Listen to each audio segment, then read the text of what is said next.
Today is September 6, 2022. The time is now 9:32. I call to order the meeting of the Birmingham City Council. Our invocation will be held today, brought to us today by Reverend Dennis L. Brown, pastor of West End Hills Missionary Baptist Church. And let it be known, this is in District 7. Good morning, Reverend Brown. And we'll have our Pledge of Allegiance by Council Pro Tem Crystal Smitherman. If you all stand and join us, thank you.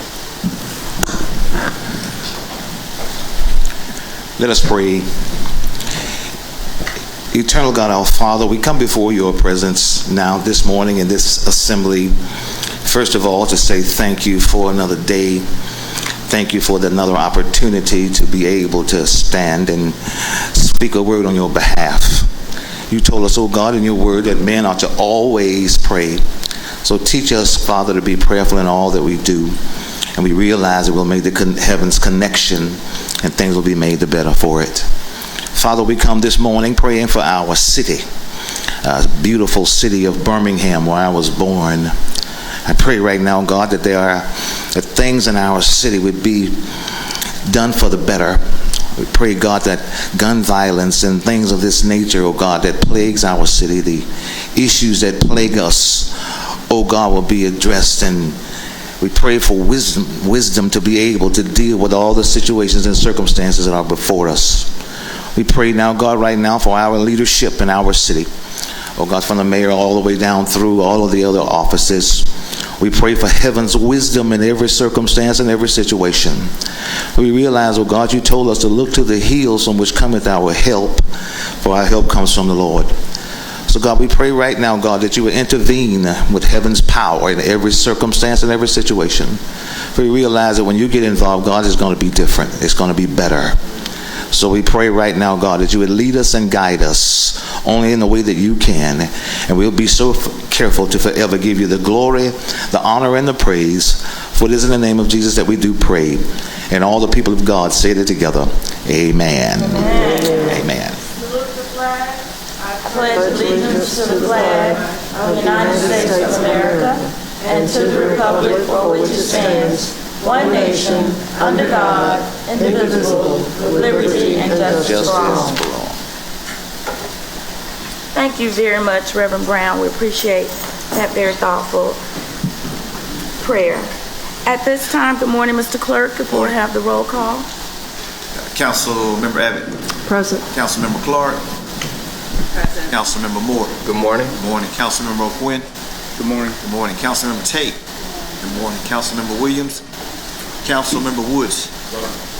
Council Pro Tem Smith. Good morning. President Alexander. Stepped out. Yes, she stepped out. Okay. Thank you, Mr. Clerk.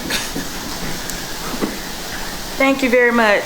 At this time, councilors, if we could have a motion and a second for approval of the minutes from the previous meetings of April 19th, 2022 and April 22nd, 2022. I move approval. Okay. Councilmember Abbott, Councilmember Tate. Voting should be open right about now.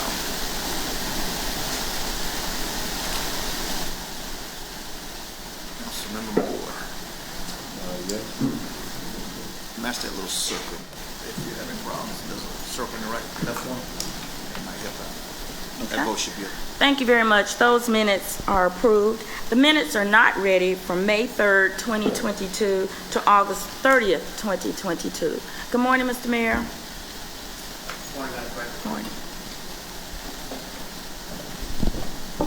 Good morning, Madam President. Good morning to the entire council, as well as good morning to the public.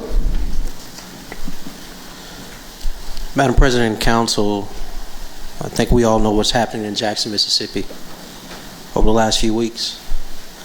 That's now national news, but we stand with the people of Jackson, Mississippi. And the city of Birmingham, along with the Christian Service Mission, will host a water and supply drive for the residents of the city of Jackson, starting today through Thursday, September 8th. Those wishing to support should bring bottled water, cleaning supplies, and paper products. Those paper products examples are paper towels, and toilet paper. The location for the drop-off is the Boutwell Auditorium. That address is 1930 Reverend Abraham Woods Jr. Boulevard. Also want to acknowledge our own.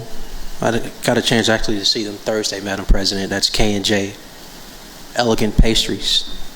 They will actually be honored this week as Alabama Retailer of the Year. K&J's is one of 55 businesses across the state nominated for this honor. And so I want to send a huge congratulations to the designer chef, Crystal Bryant, and her entire team. We're very proud of them. And by the way, their pastries are really, really good. So if you hadn't had a chance, everybody, please stop by Uptown and check them out and show them some love. At this time, I want to call up Philip Powell, the owner of All Shucks Gourmet Roasted Corn Food Truck, as well as his team, which includes his wife and other team members who were present. Madam President and Council, if you're like me and you're a fan of food trucks, then it's truly my honor to welcome our own son, Birmingham native Philip Powell. All Shucks has been doing their thing for quite some time, and I want to present a proclamation to them today, partly because they actually set a world record, everybody. So they're here today to talk to you about a world record they set right here in Birmingham. And I'll go ahead and just say it in the proclamation. And it states, whereas on September 25th, 2021, All Shucks competed and won the Guinness World Record for the most corn husked in 1 minute.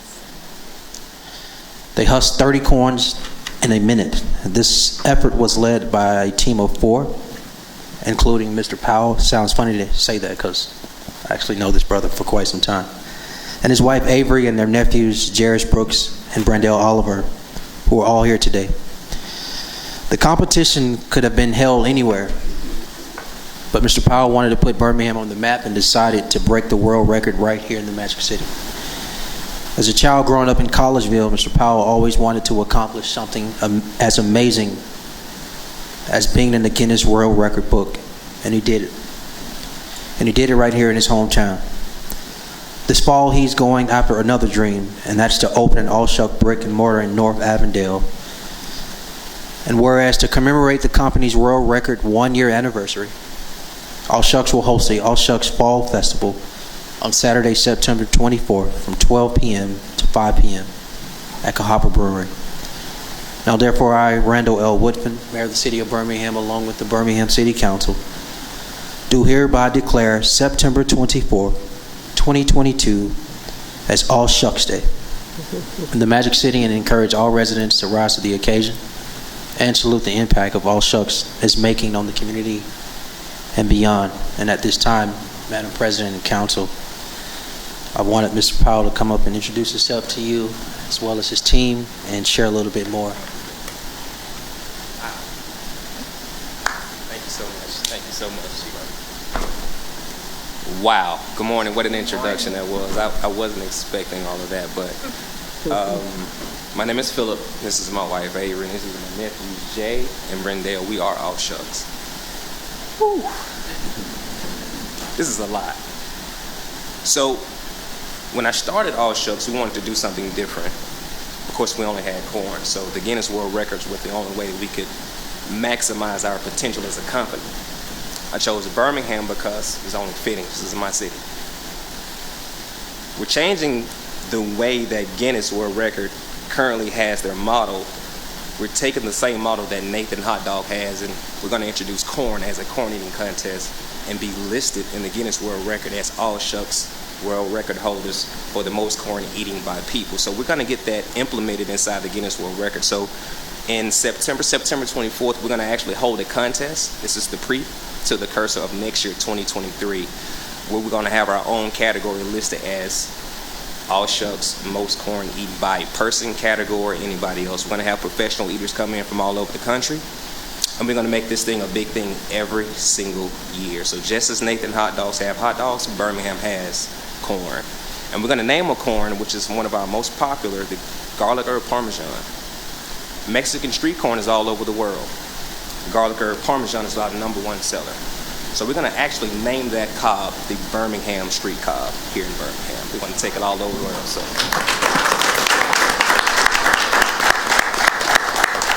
couldn't have done this without my team. There is no I without everybody here. So thank you so much for the support, all the customers in the team.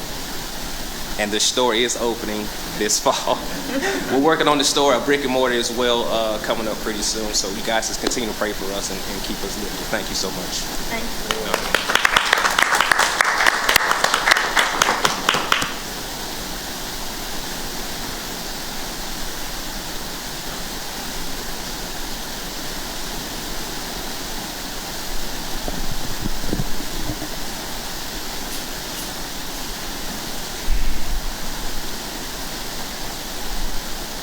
Madam President and Council, at this time, I want to have Misha Emmett, as well as Monique Shorts, and everyone else that's a part of their team to please approach the podium as we have one more proclamation to share about something that's really important.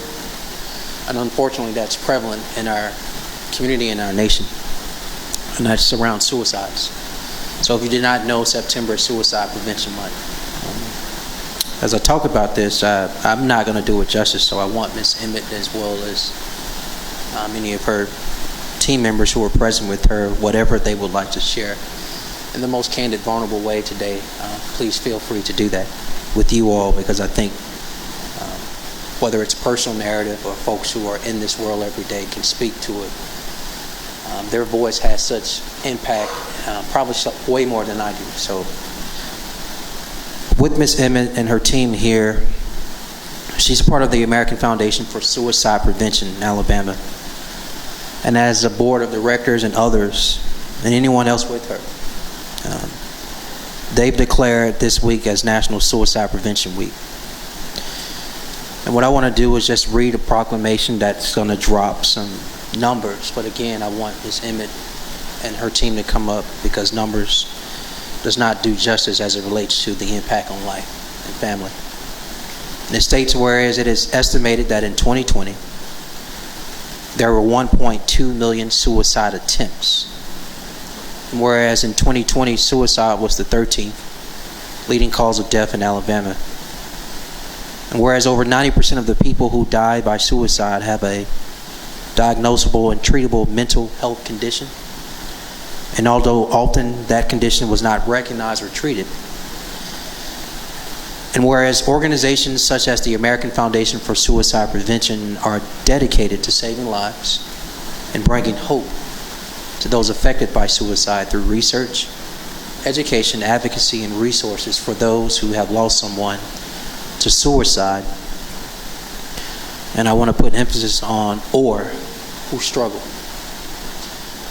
Therefore, it be resolved that I, Randall L. Woodfin, Mayor of the City of Birmingham, along with the Birmingham City Council, do hereby designate September 4th through 10th, 2022, as National Suicide Prevention Week in the City of Birmingham, and encourage residents to learn more about the American Foundation for Suicide Prevention and join the conversation on suicide prevention by visiting the organization's social media platforms. At this time, Ms. Emmett, and please introduce your team members as well. Good morning. My name is Misha Emmett, and I have the honor of serving as chair for the American Foundation for Suicide Prevention's Alabama chapter. Joining me today is former board chair Dr. Marissa Grayson, and Monique Shorts, a phenomenal AFSP champion, volunteer, and employee of the City of Birmingham. The statistics that Mayor Woodfin shared with you are staggering. Suicide in the state of Alabama is now the 12th leading cause of death, and it is the only leading cause of death that is 100% preventable. I drove to Birmingham last night because I was told that City Hall was lit blue in recognition of Suicide Prevention Week. As a suicide loss survivor myself, I cannot tell you how powerful that moment was. And on behalf of our chapter, our volunteers, and the thousands of people across the state whose lives have been turned upside down by suicide, I want to say thank you. Thank you for making mental health a priority in the great city of Birmingham. And thank you for joining AFSP in this fight to end suicide and to create a community that's smart about mental health. I greatly appreciate it. Thank you. Good morning. Good morning. I've always said that life happened, and a lot of people didn't know what that meant. So life happened for me when I lost my husband August 20th, 2018, which was 4 years a couple of weeks ago. Thank you for making this a priority. My daughter and I live with this, my family and I live with this every day. Talk about it, and I say all the time, tell your story. So for a long time I didn't, but I am. It's a real thing. It affects me every single day. So if you know someone who needs to talk, talk. We're here. We're all here. And thank you again for making this a priority for my life and for my family's life and for the city of Birmingham. Thanks. Thank you. Hi, I'm Marissa Grayson. Thank you for allowing us to be here today. I lost my dad to suicide in 2005, watched other family members struggle, and I serve as a college professor, talk to students about mental health on a daily basis. And what I really appreciate about this recognition is that to me this seems like a starting point. So when Monique said tell your story, that's how we're here to help, is to make people feel comfortable asking someone if they're struggling. It can't hurt, it's important. People need to talk, people need resources, and I appreciate the work that you do and will continue to do to make sure those resources exist, and make sure people know that they matter. Our message, while many of us have lost ones to suicide or struggled ourselves, is truly a message of hope, and this week is a message of hope, and I just appreciate you all being a part of it. So, thanks. Thank you.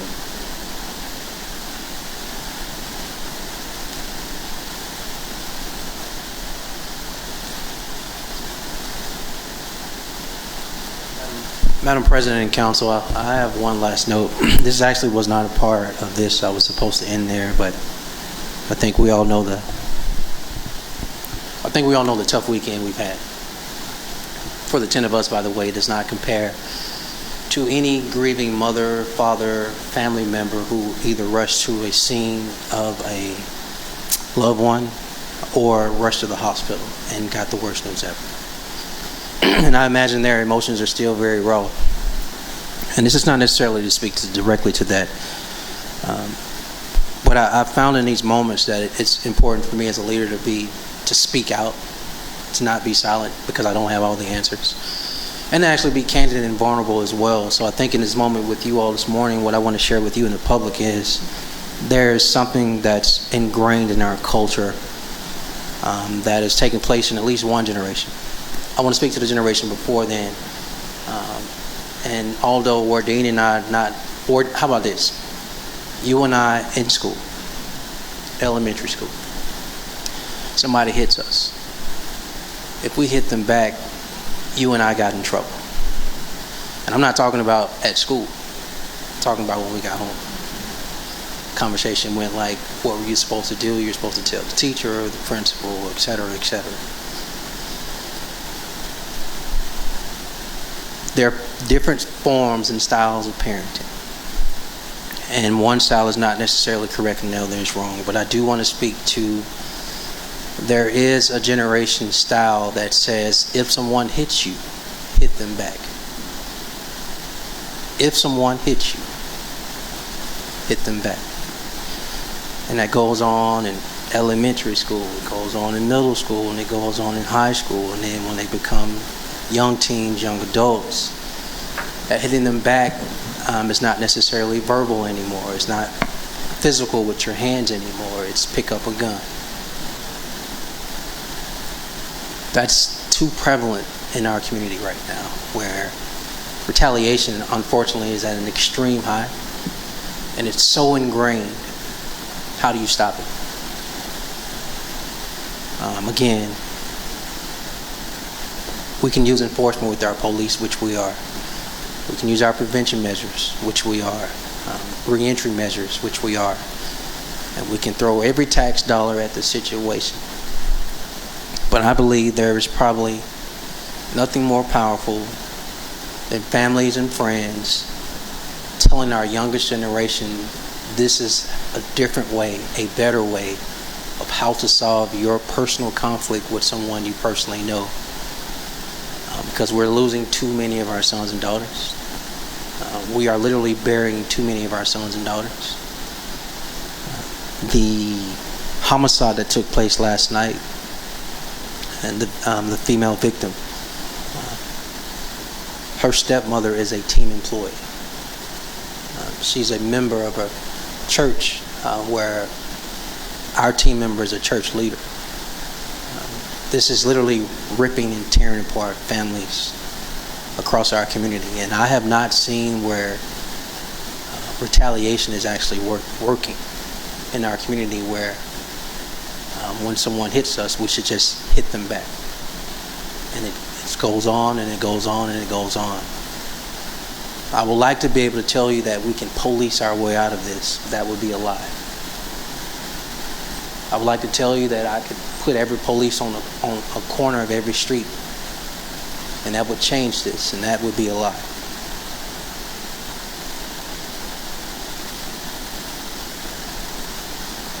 I haven't seen where no snitching works for our ability to be able to bring justice to these families that are grieving. And I have not been able to find where if you hit me, I'm going to hit you back is working. Because the carnage and the pain and the devastation and the loss of life continues to increase.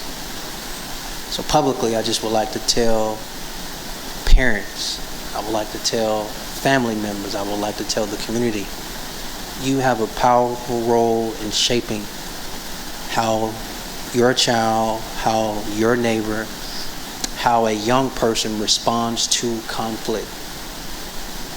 And that does not cost $1, does not cost a dime. It doesn't take a mayor or a city council. That direct influence in the home and direct influence in the community shapes a young person and their ability to solve any form of conflict before it ever reaches the point of them being an adult and choosing a different form, i.e. picking up a gun. I can go on, Madam President and Council, but I at least wanted to make that note because I thought it was important to me. Thank you. Thank you, Mr. Mayor. Councilor Pro Tem. Thank you, Madam President. Mayor, looking to what you're talking about, I think a lot of times we have tunnel vision and we kind of think about just the city where we live in. And this is a nationwide issue. In Norfolk, Virginia, which is literally like right next to Hampton, Norfolk State had 15 students to be shot. And that's not normal. And, you know, I spent a lot of time on the campus, and it's not a dangerous campus, but it was the same sentiment that, you know, government is trying all that they can, and the mayor was trying, but it's kind of hard to figure that out, especially on a college campus. But I don't want to blame the parents as well, because we can't regulate what's in the home. And I think having things like conflict resolution, which hopefully we get an update on, re-entry efforts, but see, things like that take time. I really would like to see, I know I'm going to try to start this, doing those peace walks again. I don't know if y'all as pastors are doing that. I think us getting out in the community more, even if it means knocking on doors and talking to people and see what's going on. I don't know if our next retreat, we need to roundtable, and I really would love to hear at that roundtable what people like Councilor Tate have to say, because she's seen that every day. And I think what Misha was saying with mental health, that has to do with a lot of it, because we see when people experience trauma and when they don't get help, and we've said this before, then they go out and retaliate. So I'm a little lost at words, because it really makes me sad to see all this violence and shooting, and you almost feel helpless. Because if I could, I would take every gun off the street, but we can't. But I want to thank you for acknowledging that. I want to thank you for your efforts as a mayor for saying something. And I would love to hear what the community has to say even more at neighborhood meetings. Even if that's, I would like us to use our neighborhood meetings to be productive. Like, talk to us for 2 minutes and say, hey, like, I'm seeing this in my community. Because honestly, we also have to realize the reality of snitching. Sometimes people can get shot for snitching. So there has to be some type of balance with it as well. So that's really just my comments, and hopefully we can find some resolution to this. Thank you, Madam President. Thank you very much. Councilors, at this time, we will entertain the consent. Is there any announcement of boards and agencies expirations for October? No, Mr. ma'am. Clerk? All right, thank you. At this time, we'll consider the consent agenda. Okay, consent agenda starts on page 2 with items 2 and 3. Please note the correction on item 2 with east, of course, a typo there, and from on number 3. Page 3, which is the fifth line down. Page 3, we have items 4, 5, 6, and 7 on consent. Page 4, we removed item 8, and so that leaves us items 9, 10, and 11 on consent. Page 5, we have items 12, 13, and 14, as well as item number 15 on consent. And page 6, we have items 16, 17, 18, 19, and 20 on consent. And we have one addendum item. Thank you. Thank you very much. Councilors, Take 2 off, I'm sorry. and from our pre-council meeting, I do believe, Councilor Clark, you asked that item number 2 be removed from consent, correct? Are there any other items that you'd like to add or remove, Councilors? All items designated as consent are routine and non-controversial and will be approved by one motion. No separate discussion of these items will be permitted unless a council member, the mayor, or citizen interested in a public hearing so requests. If so, such items will revert to its normal place on the agenda order of business. All matters of permanent operation will be read. All other matters will be announced by reading the item number only. All public hearings will be announced. Councilors, if I can entertain a motion and a second for approval of the consent agenda. Madam President, before we do that, did we take item 8 on page 4 off? Thank you. Yes, We ma'am. did. Okay, I just wanted to confirm. Yes, Thank it is. you. Thank you very much. So I move approval of the consent agenda. All right. Voting should be open. And before we have to start the vote, we did have opportunity to discuss that item in pre-council, and I believe Chief has a question. Is that item number 8? Ms. Abbott, I know you took it off consent, asking what the purpose of that item was. That is a company that IMS uses to purchase HDMI or audio visual cables. Okay, so that's what premise distribution systems are, is HDMI cables? Yes, ma'am. Okay, well, it can go back on. Back on Yeah, it consent. can go right back on again. I just wanted to know. Thank you. So we will add item 8 as a consent to the consent agenda. And now we have the motion and the second, so we can start the vote. All right, 1 second.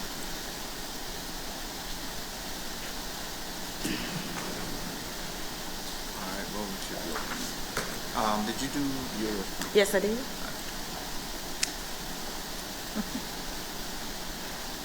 All right, that vote should be open. All right, thank you. All the items have been approved for the consent agenda. If you're here for any of those items that were listed as consent, it has been approved. Hope you have a great day, and we'll continue with the rest of the agenda. Mr. Clerk, first item. Item 1, an ordinance to further amend the zoning district map of the city of Birmingham. Case number ZAC 2022-4 to change zone district boundaries from R3, single family district, to QMUH, qualified mixed use district, filed by Darrell Jones at the Opportunity Center LLC, the owner, for property located at 1600 4th Court West and situated in the southeast quarter of Section 33, Township 17 South, Range 3 West, in the hearing of all interested parties. Motion, please. I move approval. Second. Item All right, thank you. I'll turn this portion over. This is a public hearing. I'll turn it over to our Councilor Abbott, Chair of Planning and Zoning. Thank you, Madam President. I see Kim Spurl here, who I see is here in Tim Gambrell's place. So, Ms. Spurl, would you read our case for us, please? Yes, ma'am. Good morning. My name is Kim Spurl. I serve as the zoning administrator for the Department of Planning, Engineering, and Permits. The case before you today is ZAC 2022-4. This is an application to change zone district boundaries from R3 single family to MUH, which is mixed use high. The proposed use is for a community arts and cultural center located at 1600 4th Court West in the Fairview neighborhood. This property currently sits on 1.22 acres of land, and as I stated, it's currently zoned D3, which is our single-family residential district. Abutting the property to the north, south, east, and west are residential homes also zoned D3. The applicant is proposing to repurpose the former Sardis Baptist Church building into a community arts and cultural center that will focus on mentoring juvenile offenders. This site will include a 265-seat venue for theatrical performances that will be put on by members of the program. It will also include a reception lobby, a community dining hall, and a full-size basketball gymnasium. The center will provide opportunities for self-expression, cultural heritage preservation, and lifelong learning through personal instruction, daycare, and other various nonprofits that will occupy the space. The city's adopted long-range land use plan identifies this property as residential low. All of the applicant's proposed uses are permitted in the mixed-use high zoning district. If the rezoning is approved, variances would be required for the setbacks in the MUH district, and a parking modification would also be needed for the parking. The property would also need to be resurveyed into one lot. All landscaping must comply with the requirements in the city zoning ordinance, and the city's landscape architect reviewed the plan and approved it. Stormwater did not have any comments for this proposal, and BDOT did not have any comments to add. The applicant went to the Fairview Neighborhood Association on March 1st, and the neighborhood voted 12-0 to approve the project. They added that they are in support of the request because they would like to encourage revitalization, improvements, and stability within their neighborhood association. This property is located in our Western Area Framework Plan. The implementation committee is active for this framework plan, and they met on March 10th or were unanimous in their support of this rezoning request. On April 19th, 2022, the Zoning Advisory Committee met, and they were unanimous in their decision to recommend this request to the City Council for approval. The Planning and Zoning Committee met on April 27th, and they continued the case so they would be able to discuss Q conditions, and they met again on May 25th and then on June 27th to recommend Q conditions for approval to the full council. The Q conditions are as follows. Number one, that uses would be limited to those allowed in the mixed-use high zoning district, excluding the following: adult establishment, amphitheater, outdoor amusement, animal boarding facility, animal daycare, appliance repair, arena, automobile parking, automobile sales, automobile service, automobile light truck repair, a bar, a brew pub, microbrewery, automated and manual car wash, clinic, communal living facility, convenience store, convention center, distillery, electronics repair, event center, funeral home, hospital, specialized manufacturing, mini storage warehouse, multifamily apartments, opioid replacement therapy treatment facility, payday loan, recycling collection center, restaurant, retail, scientific lab, shopping center, stadium, title loan or pawn shop, trade school, upholstery shop, warehouse office, and water sewer pumping station. And number two for recommended Q conditions is that height would be limited to the current height of the building. That concludes the staff report. Thank you, Ms. Burrell. Well, as the council will notice, we don't really have a good zone district to take care of the reuse of schools. So in order for this to be reused, it had to be rezoned to MUH, which is really inappropriate. And that's the reason that there is such a long list of Q conditions, because the neighborhood doesn't want or need these type of activities in a residential area. I guess we're going to work on our ordinance so that we can create something that will fit better. But until then, this is what we have. And you also will notice that the list Mrs. Sporl read contains more cues than what is listed in our agenda, and I don't quite know how that happened. I guess it was an accident, but our second meeting was to consider some things that were forgotten in the first list of cue conditions. So I hope that explains where we are. So this is a public hearing. Is the applicant here? Would you like to come forward and just tell everybody what you're doing since you finally have made it to the decision day? The applicant has been very patient, and we appreciate his patience. So if you just introduce yourself and tell people what you're doing.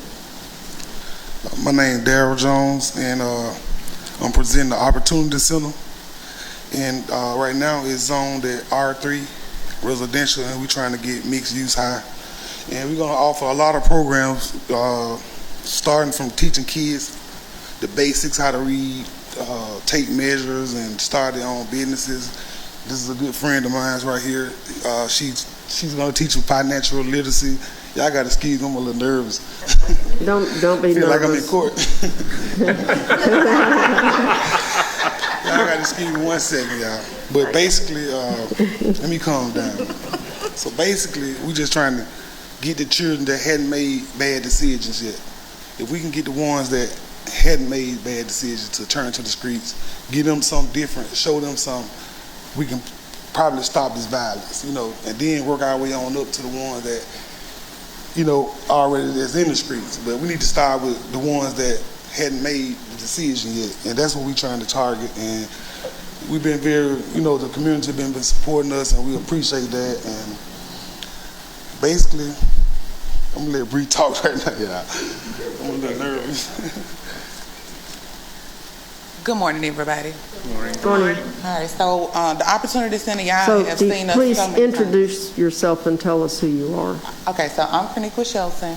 I'm going to be the facility coordinator, and we've been here so many times, so we're glad to be here today. The Opportunity Center is going to be very, very resourceful for the community. It is basically a family resource center. That's what we'll house there. Family resources for small businesses, nonprofits, and for the community. So that's pretty much it. Okay. This is a public hearing, and I just wanted to see if anybody from the community is here to speak on this, and then we're going to let the council members ask their questions. So are there members of the community who would like to speak? Yes, sir. Please come forward. If y'all would sit on the front row, and we'll call you right back up. Yes, sir. Please introduce yourself. You have 3 minutes. My name's Eric Nguyen, and I'm the founder of a nonprofit organization called War We All Related. And the only reason I wanted to speak on this, because sitting in this meeting, he said the key, and I think the mayor, the Honorable Mayor Rondo, and this council, this great council, we're all looking for solutions. And the key is what he said, is the solution to the violence. We have to reach the kids before they develop that mindset. I'm from the most dangerous neighborhood in America, Gate City. Just Wednesday, after I left this council meeting Tuesday, begging for help. Mr. Wynn, we're talking about a specific zoning case, so if you have a comment on their zoning case, we'd like to hear from you. If you want to talk about another topic, you need to wait. Well, I think what they're talking about is an opportunity to bring kids and teach them before they develop that mindset. And well, they're talking that's all about, I want to speak yeah, on. they're talking about rezoning a piece of property. Right. I didn't want to speak on the rezoning. That's what we need more of. I'll wait my turn to speak. Yes, sir. Thank you, Mr. Wynn. You've signed up to speak, so we'll go ahead and give that. Thank you. I know I get on y'all nerves. I apologize. You don't. No, we just want to stick on our topic. So if y'all could come back up to the podium, I know that some members of the council have questions. My colleague, Mr. Moore, is the first one. Thank you, Councilor Abbott. I don't know if this would be directed to you all or to Ms. Burrell? Ms. Boyle. I saw where the trade school was something that was excluded. And, just thinking, forward, I would imagine that, if you all are offering certain resources to young people and, you're teaching them different things and trying to make sure that they're exposed, so that they, you know, can just have a better quality of life that, you know, possibly you might think in the future, hey, we want to be able to possibly teach trades, right? And so I was just trying to figure out if that was something that, like what the reasoning behind, you know, having that as an exclusion was. And again, I don't know who that would be directed towards, but Councilor Cool. I have a related question. Well, let's see if we can get an answer to that question first. So, Ms. Pearl? I do agree, but there are a lot of credentialing required for trade schools. But we do plan to do skills and workforce development, which it doesn't necessarily fall under the trade school category. But I do agree, when I heard that, or when I read that in the report, that we weren't allowed to do that. That is something that I was curious about as well. Counselor, when staff met a few weeks ago with the applicant to go over suggested queue conditions, it was discussed that the trade school, the way it's defined in the zoning ordinance, was not going to be one of the potential uses. The workforce development was going to be focused more on I think books and learning and the fundamentals. So in the trade school, the way the definition in the ordinance reads, it's actually using equipment, demonstrating how to use, if they're doing welding, a blowtorch, or it's more of an industrial, for lack of a better word, type use to include in that definition. And so after discussion with the applicant, staff came to the conclusion with him that a trade school was not what he's actually proposing for this site. Gotcha. Thank you. Auto repair in a neighborhood would be a bad idea. Yes, ma'am. Wait. Oh, Dr. O'Quinn was next, and then Councilor Clark. Oh, and Mrs. Tate. And President Pro Tem. I better make a list. All right, so first I want to start with just a very general question. So is the church selling this parcel? Okay, so Mr. Jones actually owns the property. He has purchased it from the church. All right, got it. Next question is, what are all the allowed uses under MUH, and why? And I apologize in advance for my ignorance. I don't have, a copy of the 300-page plus zoning code, so I can't reference, all the different designations, and it's been changing over the last few years. But why MUH? Why not mixed-use medium? Why not office and institutional? Why specifically MUH?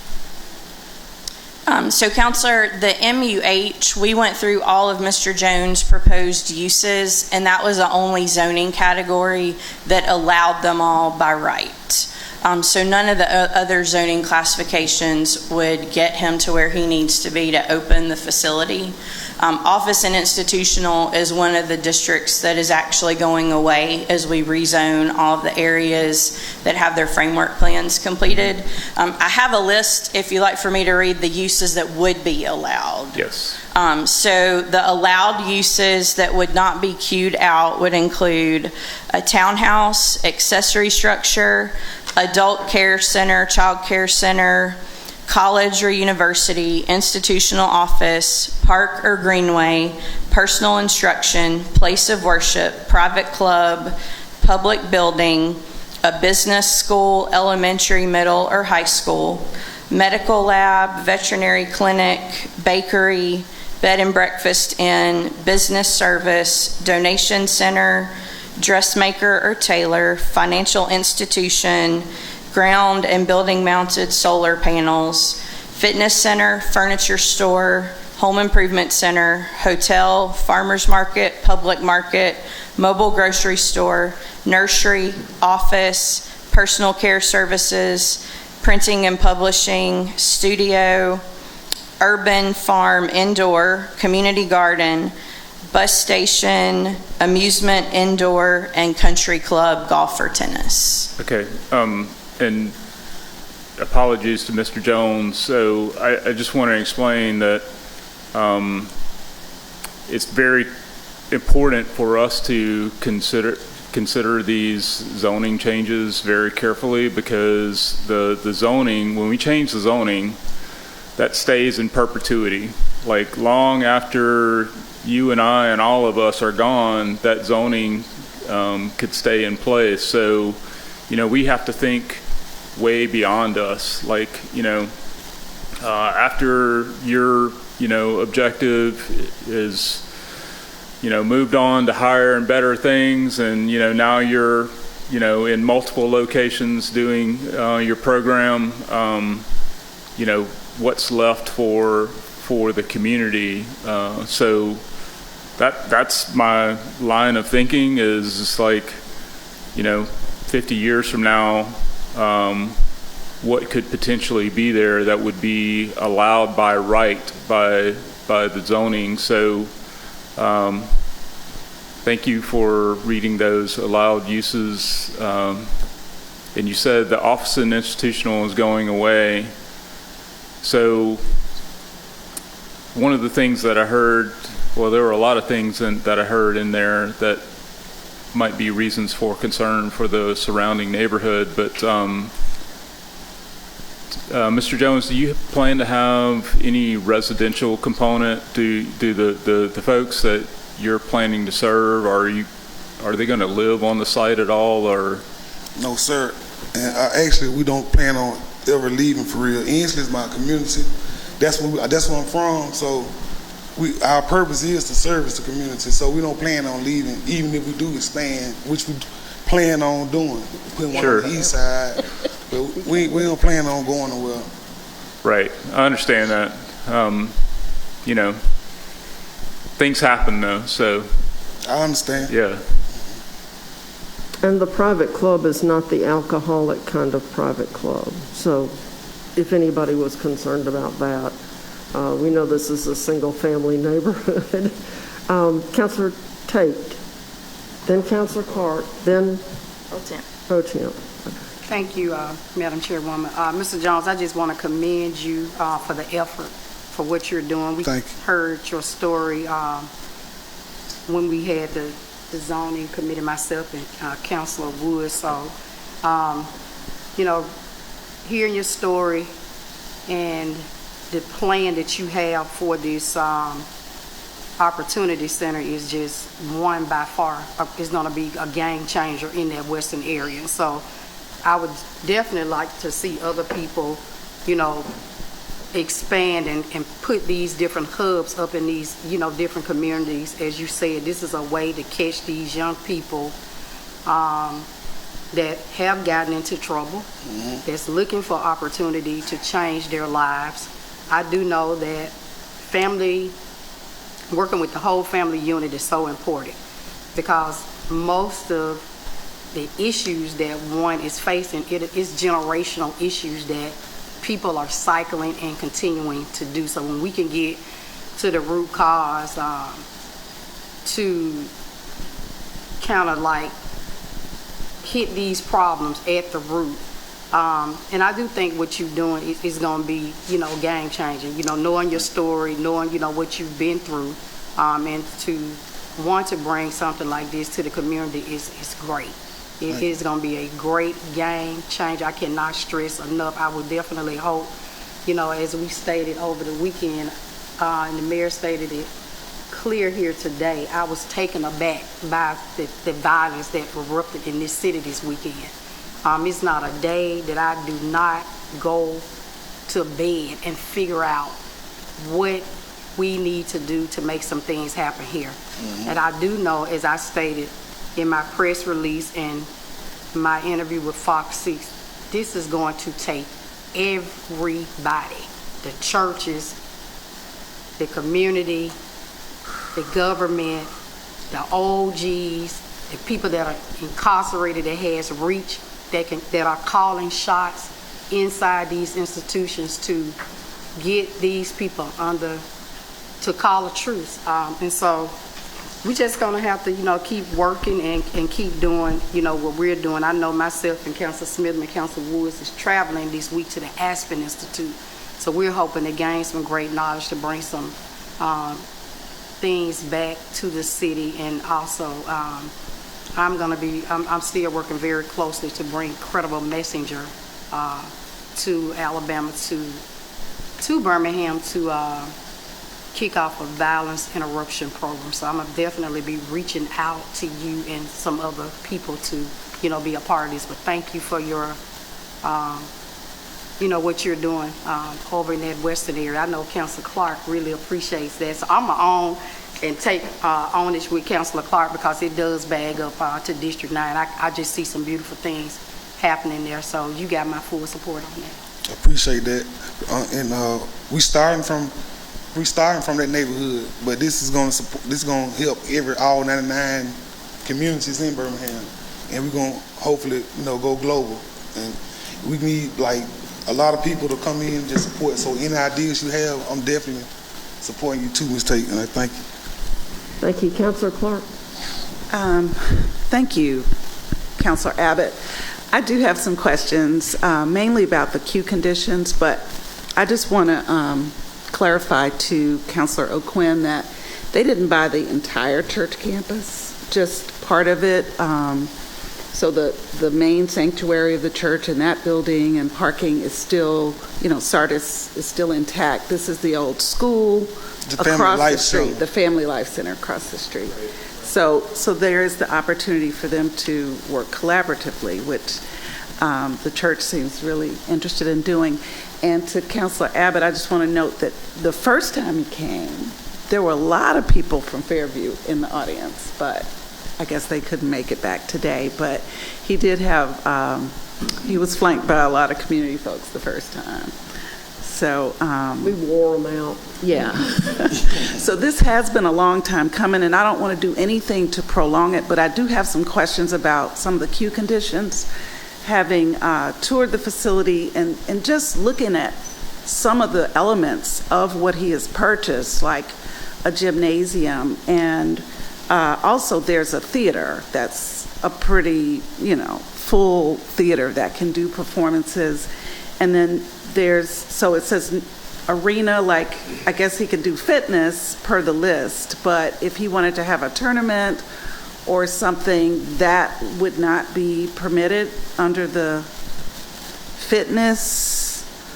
So like a basketball tournament would be allowed. Okay. The arena is based off the size of the facility. Okay. So he would, like if he wanted to have an AAU tournament, that would not be something that the queue conditions would prohibit. Okay, just want to make sure.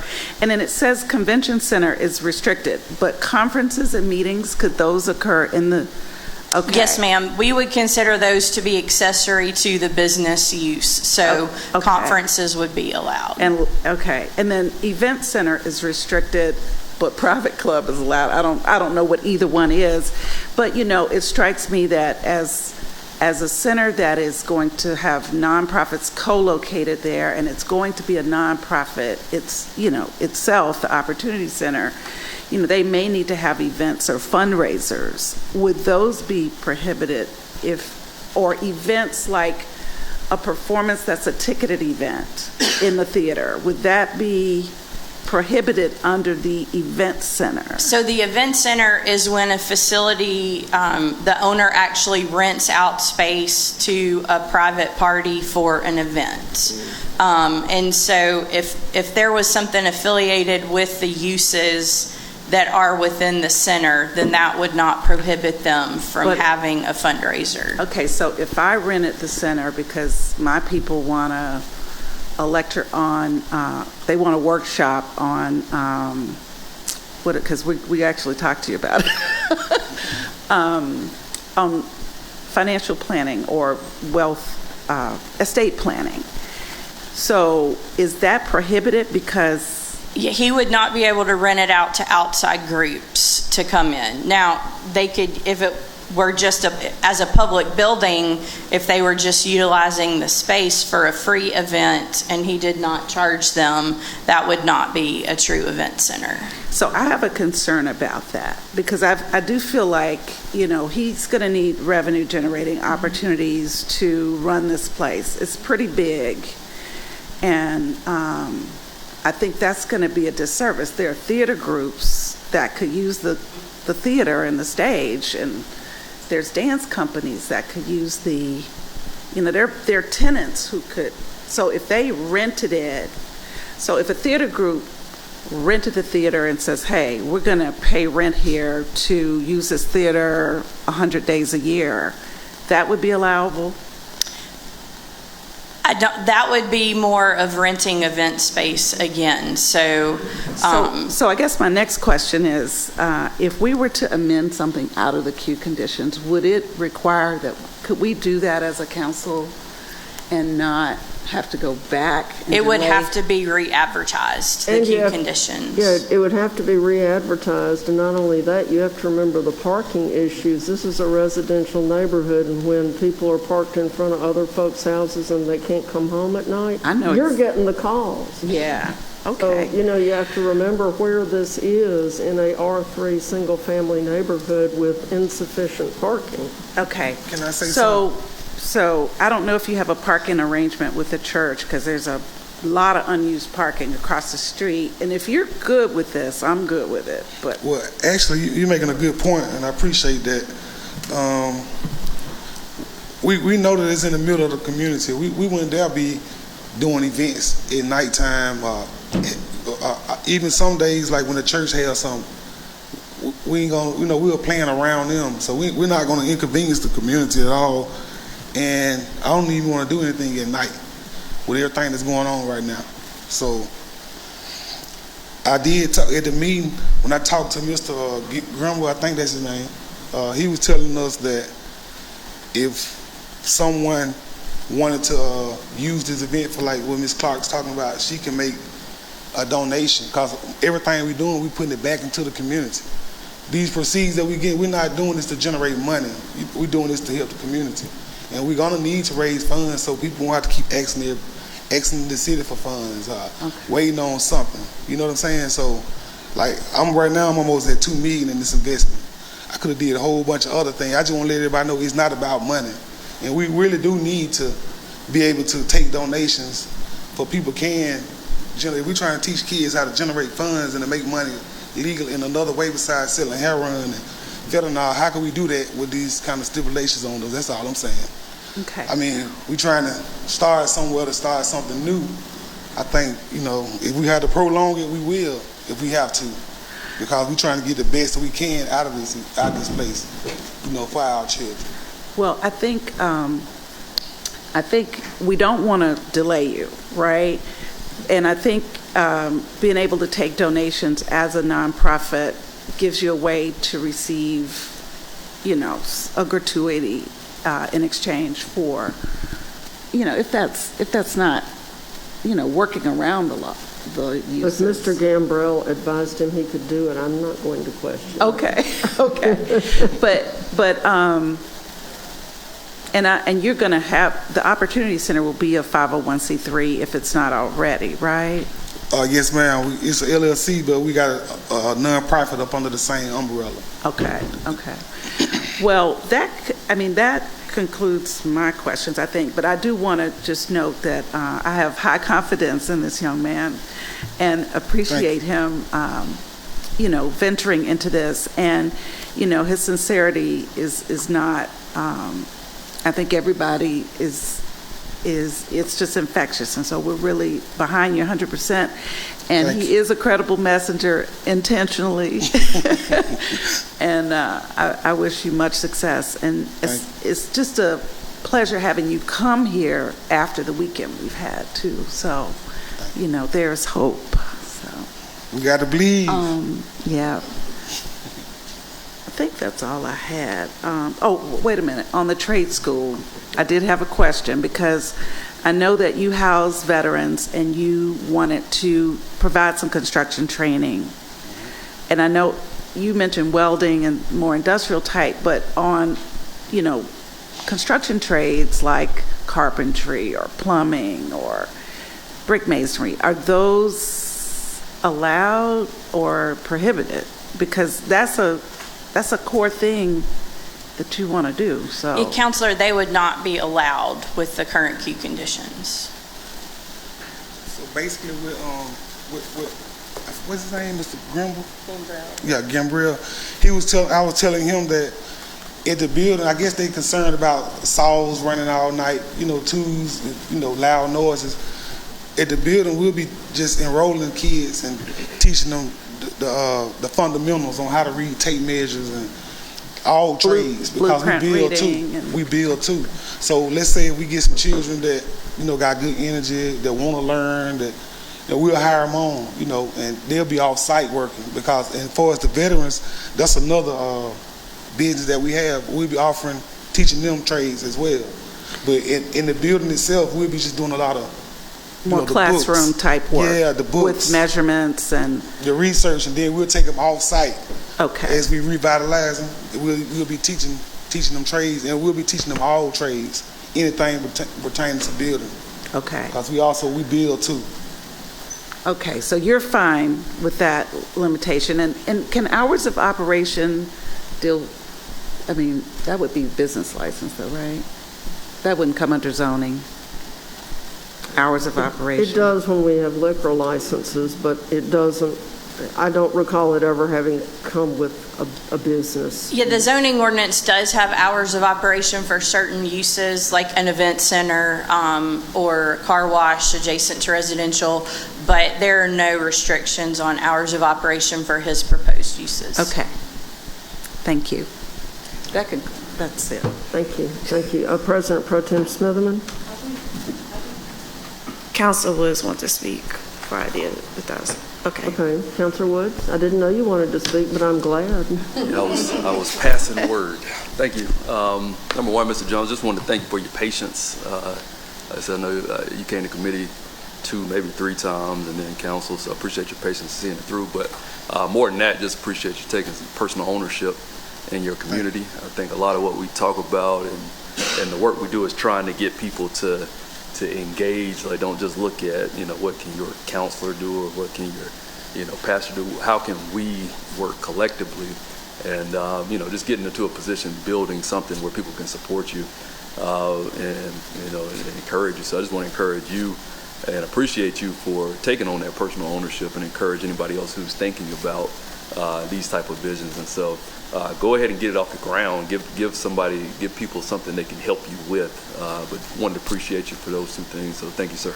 I appreciate that, and I appreciate y'all being behind me, because like the mayor was saying earlier, like we can't know one. It takes everybody, to do it, to apply pressure together.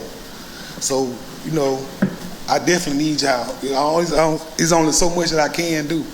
So if all of us work together and look at the bigger picture on, saving these children from doing something different and giving people second chances, I think I know it's all going to work.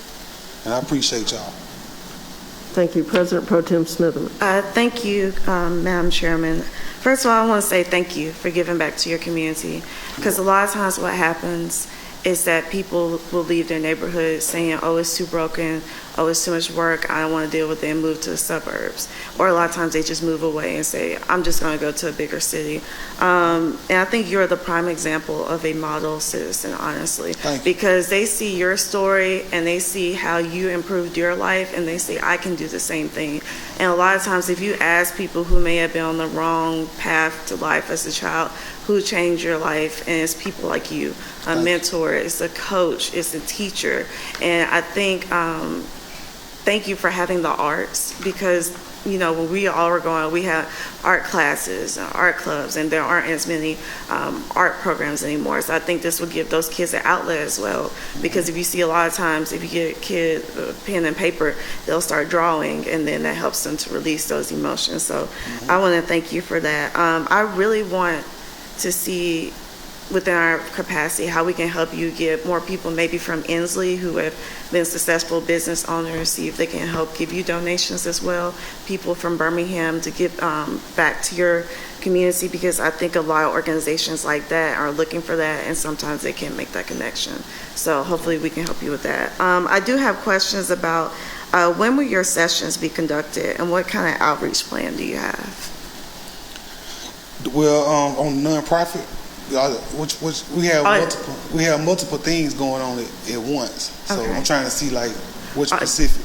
Just like the arts and the programs for the youth. Well, immediately, we're trying to start probably within the next month or so. Okay. Okay. And how will you engage the community with those programs? How am I going to say it again? Engage the community with those programs. Like how you're going to get the word out? Oh well, actually, we'll be we have a marketing strategist. Okay. And plus we have people that already been waiting on this. This has been worked on for like 10 years. Oh wow. Yeah, and God just blessed us with a place to do it at. So people been waiting on this for a long time. Like we already have a waiting list. Yeah. Okay, perfect. So there are programs out there for trades. So like Greater Shiloh, I just asked Madam President that Greater Shiloh has a program. Lawson State, maybe Lawson State can, I don't know, house maybe a little table during those operation hours and giving out information. And I think if you work with the labor unions as well, maybe you can see how they can come out and give that information, because they do welding and plumbing. And, you know, I think also it's important that as a city, we make sure that those transportation routes are made from like your community center to their school on the east side. I know that's a long ride, but I think if we just give that communication and make it easier for people to get to places like that, because maybe they can start out at your center and then end up there, and then they'll have a job. That's a good idea. Yeah. And then lastly, Councilor Abbott, thank you for your knowledge and your zoning skills. You know, Mayor Whiffen calls you the dean of the council, and we really need someone like you to just a great example for all of us how to connect to a zoning public hearing, telling us what's allowed. So I really want to thank you for always conducting a good hearing. Thank you. Thank you. If you stay here long enough, you learn stuff. I think I may have overstayed my welcome, but you know, it's hard to let go. So thank y'all for being here. I think we're ready to vote, Madam President. All right, thank you. Thank you and so much. And I know that this gentleman will be so happy when we finally take a vote on his issue and he can move on. I mean, let's go ahead and take the vote. We're ready for the vote.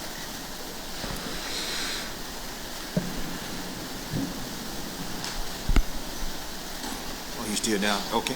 Yes. That motion be up. All right, thank you. This item passes. Mr. Jones, I just want to echo what has been said this morning. Hope you feel better. It was a good day in court, wasn't it? Yes, ma'am. I'm going home. Yes, it was. Well, we are so excited. And I just want to also echo the fact, I was just excited to see how the neighborhood has embraced this, and they want you in their community. And again, you're a prime example. You don't have to come down here and rant and rave about things. You have a solution, and you want to put that back into your community. And I appreciate you working with the neighborhood for that. So thank you very much. No problem. I promise y'all, I appreciate it, but I'm really just a vessel. You know, that's all I am. My God got to get all the credit, because I'm just doing what I thought would have helped me when I was going through these things. So this is His plan. I'm just a vessel, and I appreciate y'all. Thank you. Appreciate you. We're excited for you. Thank you. Item passed. Next item, Mr. Clerk. Item 2, a resolution authorizing the mayor to execute for and is the act of said city a deed addendum to land use for it should be East Lake Park and Amusement Company. On behalf of the city of Birmingham, in the substantive form, the same form is on file in the office of the city clerk and is before this council to incorporate a limitations on use section as required by the Alabama Department of Economic and Community Affairs Division. Motion, please. Move the item. Second. All right, Councilor Clark, you had asked us to move this one off consent. Yes, I'm pretty clear on what we're doing and the language we're adding. I got that in pre-council, but I wanted to just see if anyone could tell us more about the ADECA grant and what it would do.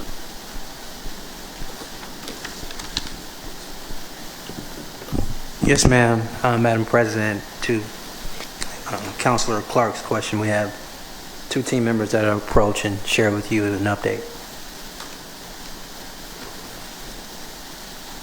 Good morning, Council. Yolanda Lawson, Office of City Attorney. The ADECA grant is a grant that is helping us to furnish some of the park programs with the area in question. And so in order to complete that grant, we did have to place some restrictions of use to make sure that we would restrict that area to the purpose that the ADECA grant is funding. So Ms. Stitt is here as well, and she can address more about the remaining funds in that grant. The grant started some time ago, but there's some remaining funds, and in order for us to close out the grant and the funding, we have to place that restriction of use. Okay. Did that address your... Okay, so we've had the grant for some time, and we've used it already, and we're closing it out. We're using it, Okay. yes ma'am. Yes ma'am, and Ms. Stitt can give you more details on the purposes it's been used for. Okay. Good afternoon, Adrian Stitt in Finance. Yes, this grant, we've had it for a while. We started this project in 2019, where we did the East Lake signage, the volleyball court, and restriping in some of the parking area. So yeah, like Ms. Lawson said, this is to complete the project and for us to get our final reimbursements from ADECA. Thank you. Right. Thank you, Dr. O'Quinn, and then I'm going down the line. Okay. So East Lake, it's my understanding that East Lake Park is a dedicated park. Yes. Amongst many. And so this would, in effect, say that there's no possibility of any sort of referendum, public referendum, undedicating the park. Is that effectively what we're doing? What I'm saying is like our own ordinance says that East Lake Park is a dedicated park in perpetuity unless, you know, by some rare chance the public decides to do otherwise. ADECA is wanting more protection than that. Yes, sir. To be more specific, Councilor Quinn, they want us to add a statement that says there's a notice of limitation of use. And according to USC Section 54, 2301-2003-10, it will state that pursuant to a requirement of that law, this property may not be converted to any other public outdoor recreation uses, whether by transfer, sale, or in any other manner, without the express written approval of the Secretary of the Interior. So while there would be a restriction on the use, the City of Birmingham would have the authority to go back and request from the Secretary of the Interior to convert that property to something else at a later date. But for right now, because this property was transferred to the City of Birmingham back in 1907, and then there was a correction to the description of the property, just the property description in 1912, I think it was, there's been no restriction of use, although our ordinances do restrict it as a park. The City of Birmingham currently has the ability to convert it from a park to something else because we do not have this restriction of use. And so pursuant to the federal government requirements in ADECA, for this particular grant, they want to make sure that they do not allow us the funding to improve this area based on the things that we've done so far that Ms. Stitt just listed. They don't want us to improve the area and then say, okay, now we want to use it for something else. Okay. Mayor Whitman, did you have a question or a comment you want to add? No, ma'am. All right, thank you. All right, Councilor Moore and then Councilor Abbott. Thank you, Madam President. So I guess I was just trying to make sure that I had clarity on that as well, because I was definitely confused about that. But then also, I was trying to find out. So we've already started using the grant previously, correct? Yes, sir. And so I guess I'm just trying to figure out how is it that, they're coming back now to say that we have to put this limitation in place while we're already approved to use the grant? It was a part of the conditions of the grant that we, it's a part of their closeout process. Gotcha. So we sort of agreed to this when we signed the agreement to utilize these funds. And it was a reimbursement grant, so we front the money and then we request reimbursement. Our reimbursement, yes, sir. Gotcha. Okay. Thank you. Councilor Abbott? Thank you, Madam President. Well, my question is probably pretty easy. What is the East Lake Park and Amusement Company, and where is it, and does it exist anymore? Or did we take over when we became the owners of East Lake Park? Councilor Abbott, the short answer is yes. We did take over when it became our property. There was a private family that transferred the property to the city of Birmingham back in 1907. And the property description is accompanied in the information that you've received. And they transferred it to the East Lake Park and Amusement. And so somewhere throughout the years, the city of Birmingham acquired that property. So in essence, that's what we acquired, although we just refer it to East Lake Park. Okay, I just wondered. I mean, I've seen all the photographs of what used to be in that park, and it was quite an entertainment center. I think they even had a Ferris wheel. So but I wondered if it still there was an entity with this name. Not that we're aware of. All of these transactions are conducted with the city of Birmingham. The reference to East Lake Park and Amusement was because the original deed was with them, and I wanted to make sure that the city of Birmingham and the council, respectively, would know and understand exactly the succinct process of how it came about. Thank you. Thank you, Madam President. All right, thank you. Councilor Woods? Thank you. Just want to know what the dollar value of the grant was.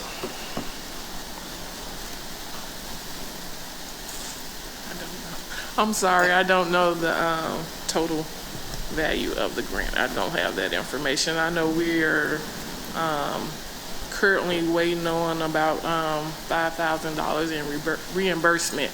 We're at the end. It's complete. Yeah, I can give you that information later. Oh, 1 second. It was $300,000. Oh, $300,000. Okay. All right. Well, I went on a tour on, I think, Friday, and I did see like the actual where the water comes out of Roebuck Springs and gets fed over to East Lake Park, and so that was pretty cool. So thank you. Thank you very much. Councilors, no other questions? All right, thank you so much. We're ready for the vote.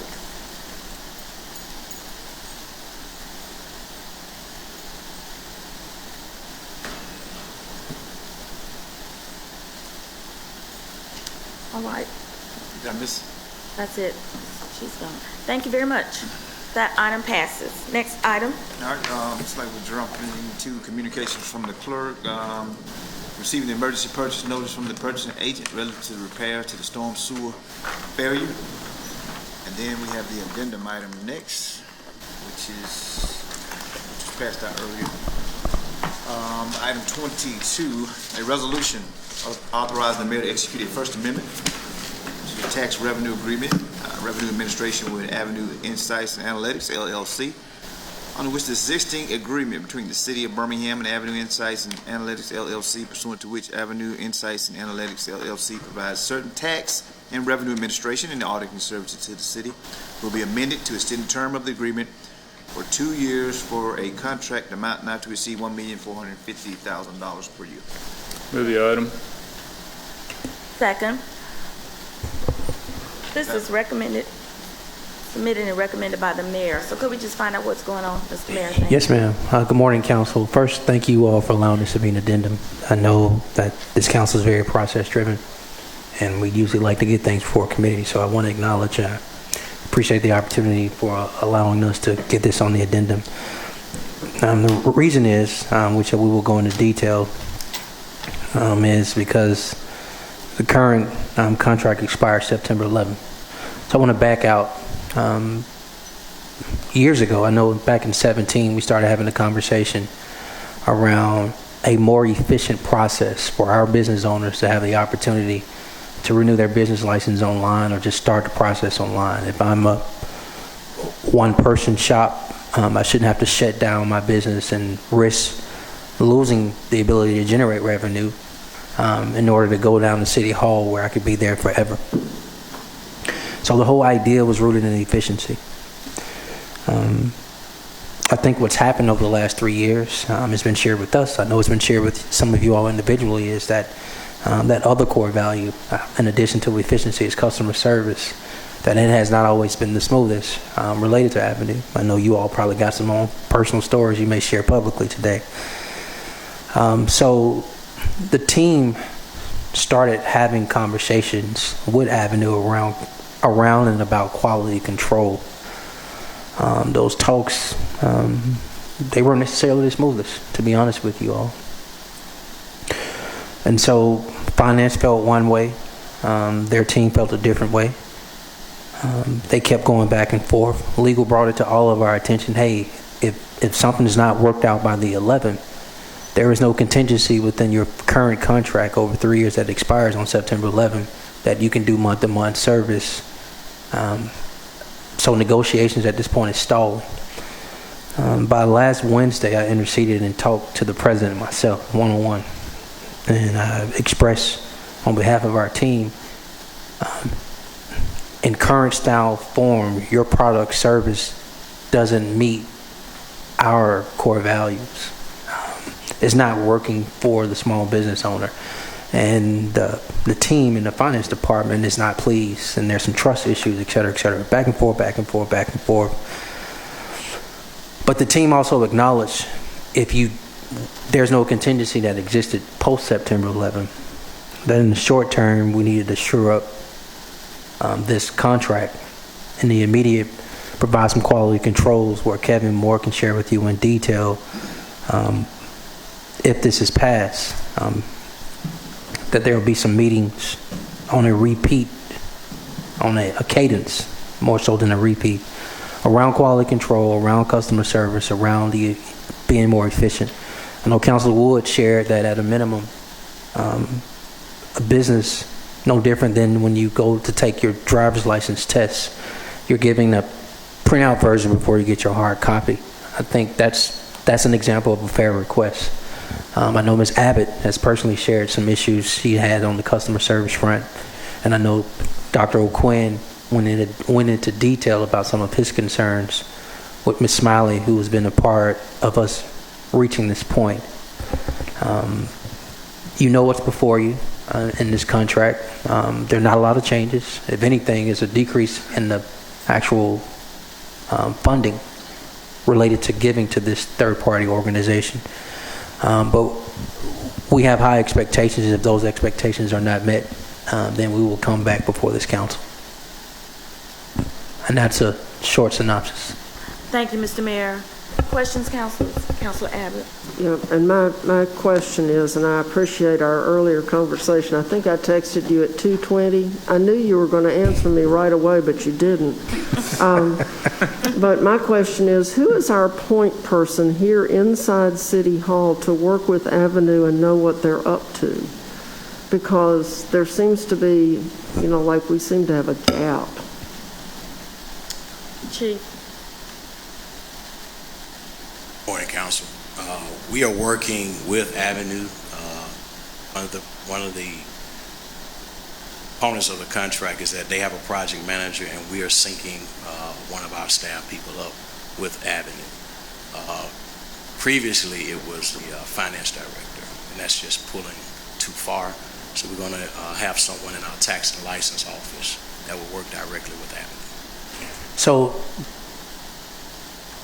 I'm going to re-answer, right? He answered, but I want to put some context on that.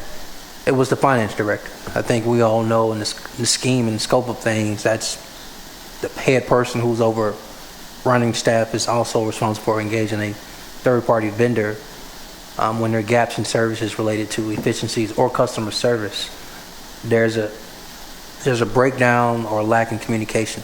And so I think they've agreed to a PM, and on our end, we're saying we have to have a point person.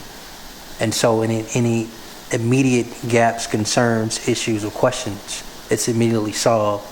It's not on our desk only when it's time for people to renew their business license between January and March. Part of that PM attached to their PM attached to our person, is it bi-weekly or weekly calls? Currently working on a bi-weekly cadence. That will start a part of this new service. Okay, so last question. When council members receive complaints, which we routinely do, we need to know who to forward them to.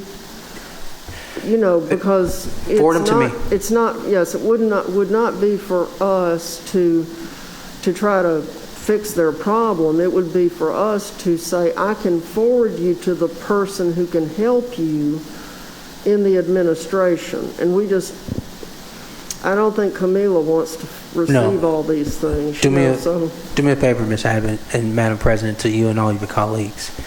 You will get a complaint. We can be real. If everybody can send those to Chief Cedric Sparks, one person, and then we can form out to finance and go from there.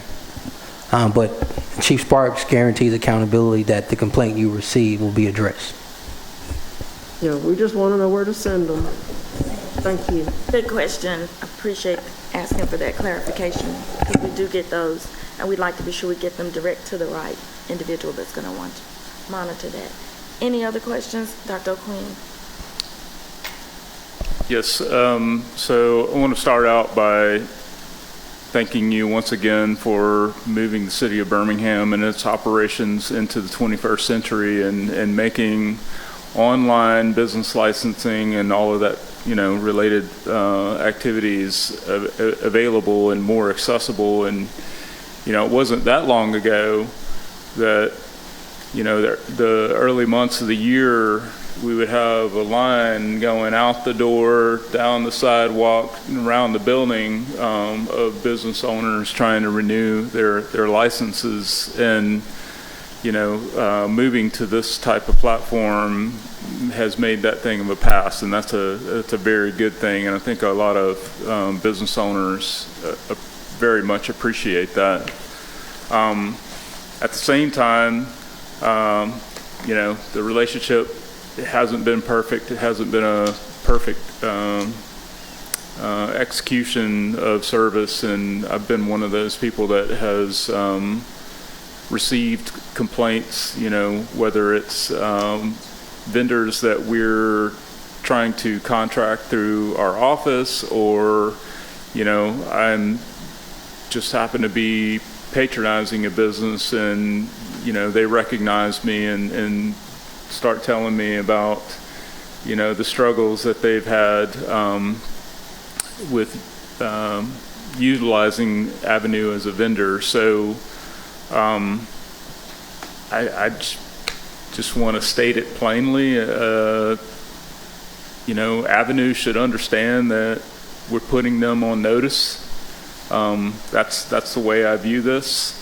And I'm very happy to see the 90-day termination clause included in this contract, because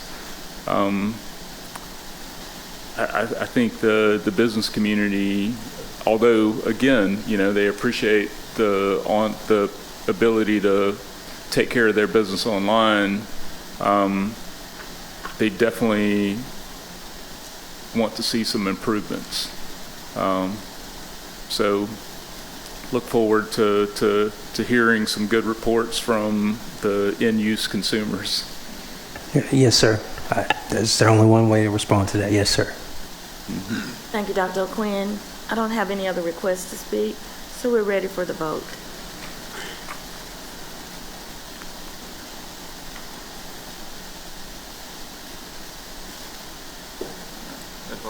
All right, thank you. Item 22 passes. Clerk, is that the end of our agenda? Yes, ma'am. Thank you very much. At this time, councilors, we have our old and new business. So I'd like to ask you this time if you'd like to give an update from your various districts. Councilor Tate, would you like to start today? Thank you. Thank you, Madam President.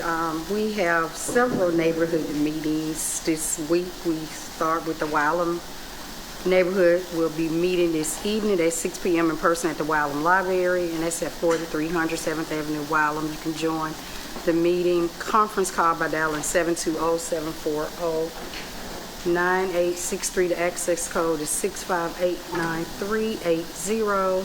Civico Finley will meet Wednesday, September the 7th at 5:30. Next conference call, and you can dial that number at 952-206-4918. The access code is 223418. Oak Ridge neighborhood will meet on Thursday, September the 8th at 4 p.m. That's conference call also.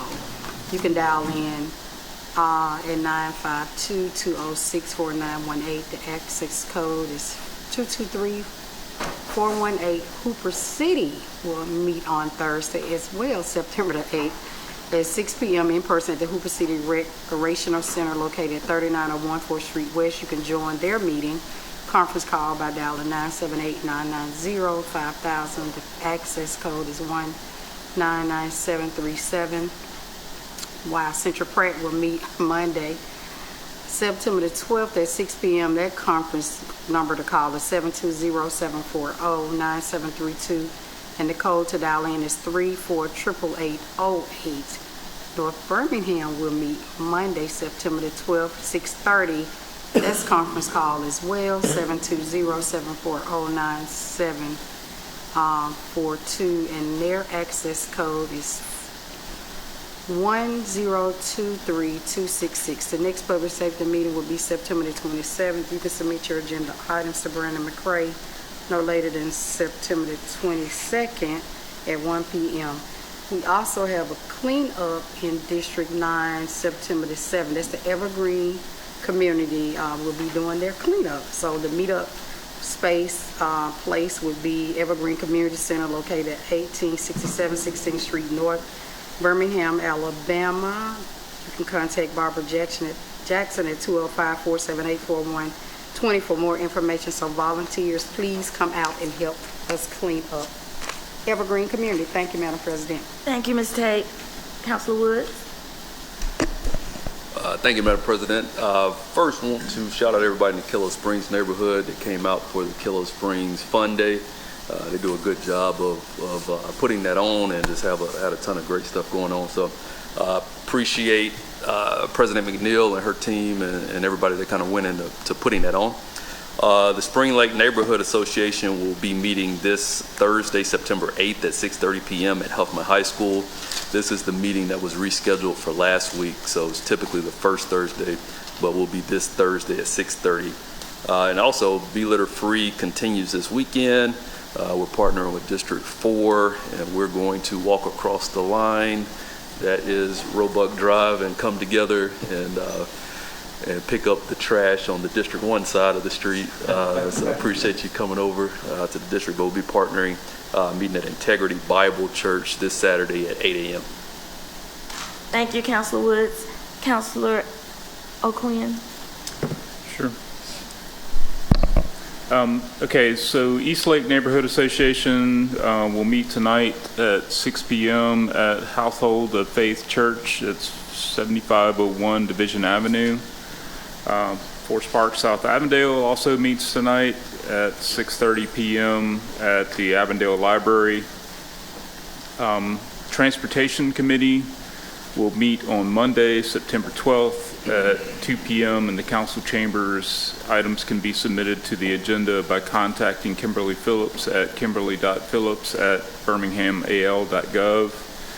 And finally, very importantly, and we'll make this announcement several times between now and then, Woodlawn and the Crestwood community input is needed. The Woodlawn United is working with the City of Birmingham and the City of Trussville to receive public comment about the proposed FRA planning grant to close railroad crossings and create bridges and overpasses. And they're soliciting your input about potential plans to build those grade separations. And the community input meeting there will be actually two. There'll be one at Harris Homes from 12 to 2 on September 20th in their community center, and then there will be another meeting at Social Venture in Woodlawn, that's 5529 First Avenue South, on Tuesday, September 20th from 3 to 7. Comments may also be provided at the Woodlawn United website.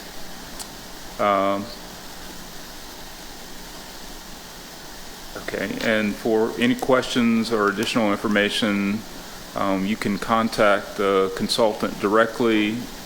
His name is Jim Ritchie with Whitman, Requart and Associates at jritchie@wrallp.com. Sorry, that was long. But anyway, bottom line, public input meetings regarding the project to eliminate train blockages across the city of Birmingham, September 20th, 12 to 2 at Harris Homes Community Center, and 3 to 7 at Social Venture. Thank you. Thank you, Dr. O'Quinn. Mrs. Abbott? Thank you, Madam President. The next Planning and Zoning Committee meeting is scheduled for Wednesday, September 14th at 3:30 p.m. here in the council chambers. Forest Park, South Avondale neighborhood meets tonight at the Avondale Library at 6:30 p.m. The next meeting of the Glen Iris neighborhood, they normally would have met last night and they chose not to. So they're meeting this coming Wednesday, September 12th at 6 p.m. at St. Elias Maronite Catholic Church on 8th Street. I'm just stunned that August is gone. I don't know where it went, but it went fast. I'm asking all residents of District 3 to please continue to visit our website for real-time updates and information about just in general what's going on at City Hall and what we've been informed of in other districts. And that's www.bhamdistrict3.com. Thank you, Madam President. Thank you. Councilor Moore? Yes, ma'am, Madam President. As Councilor Wood said, there will be a cleanup day taking place this weekend. So looking forward to partnering with him on that. And we also, I also had the pleasure of going over to Woodlawn High School this past week to go and talk to Miss Nelson's class about local government and citizens' rights, and they asked some really tough questions, and so was really excited that I had an opportunity to go and speak with them. Really just want to continue to encourage each of our city councilors to, engage our young people in local government and, just talking to them about how to get more involved in our city.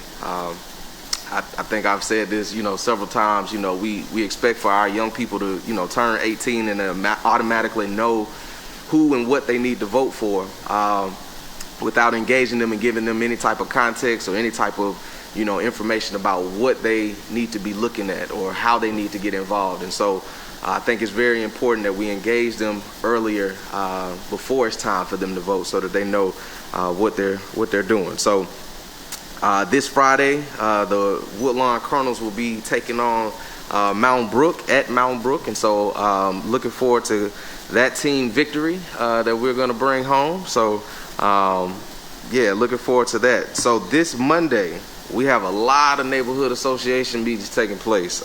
So Airport Highlands, Woodlawn, Collegeville, Zion City will all be meeting at 6 p.m.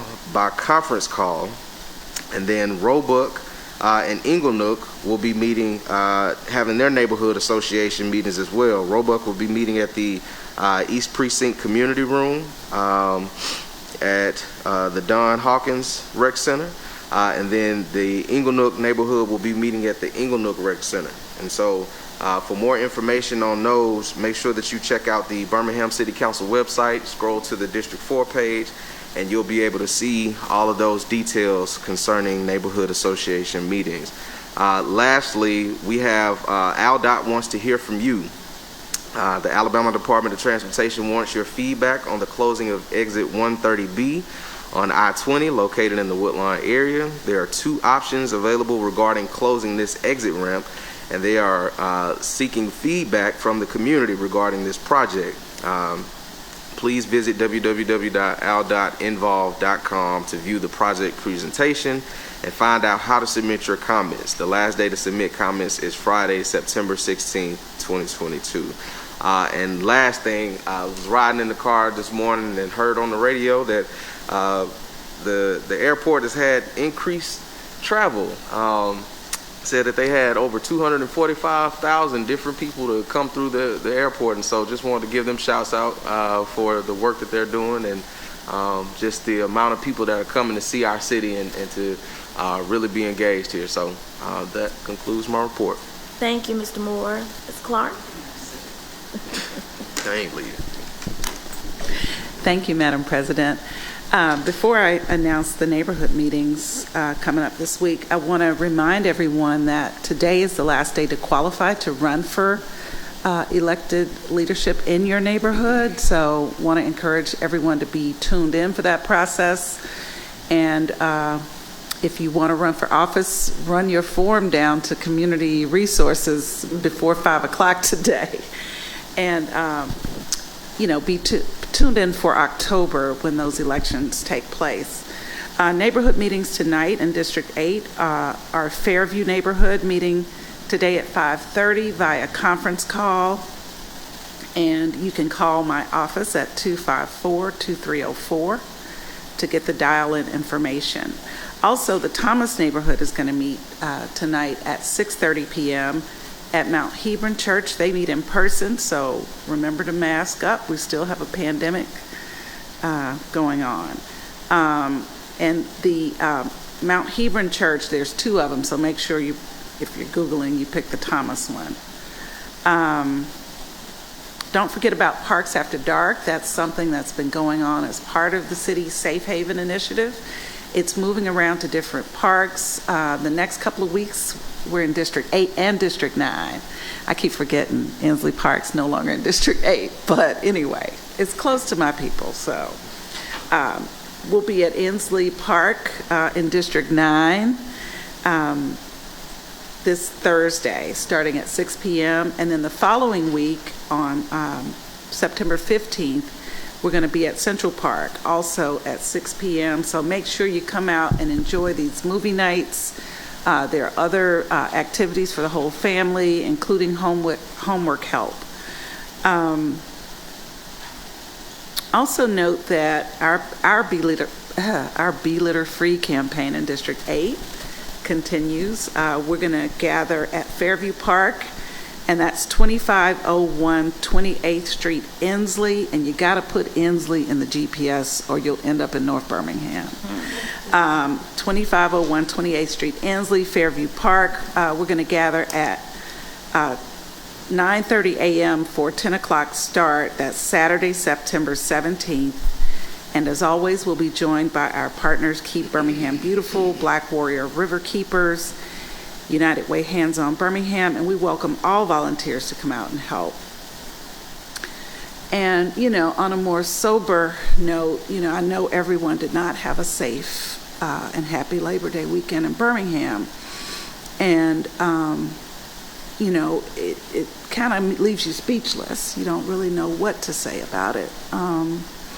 But I do hope that as a society, we can become more trauma informed. And what little I know about trauma is that it's not just generated from things that happen in your lived experience, but also from generations past. And, human beings have not been kind to each other for a long time. And so we carry this stuff in our DNA, from slavery, racial history, lynching, traumas. And so I guess it's at a tipping point because people have really just aren't coping well with and are highly agitated and don't value their lives or the lives of others. So we just got to, pray that God will, deliver us and guide us in taking better care of each other and building a better society. And that's my prayer. And just want to leave y'all with that. Thank you, Councilor Clark. Announcements for District 7. Today there was a bulk trash pickup in Roosevelt City, so probably by now they've completed it. But look around. If you see that bulk trash hadn't been picked up near you, please go ahead and set yours out. They came by around 6:30, 7 o'clock this morning, so I had to go running out there. So remember, you're really supposed to put it out the day before. On Wednesday, September 7th, that's tomorrow, the bulk trash pickup will be in Industrial Center and the Tarpley City neighborhoods.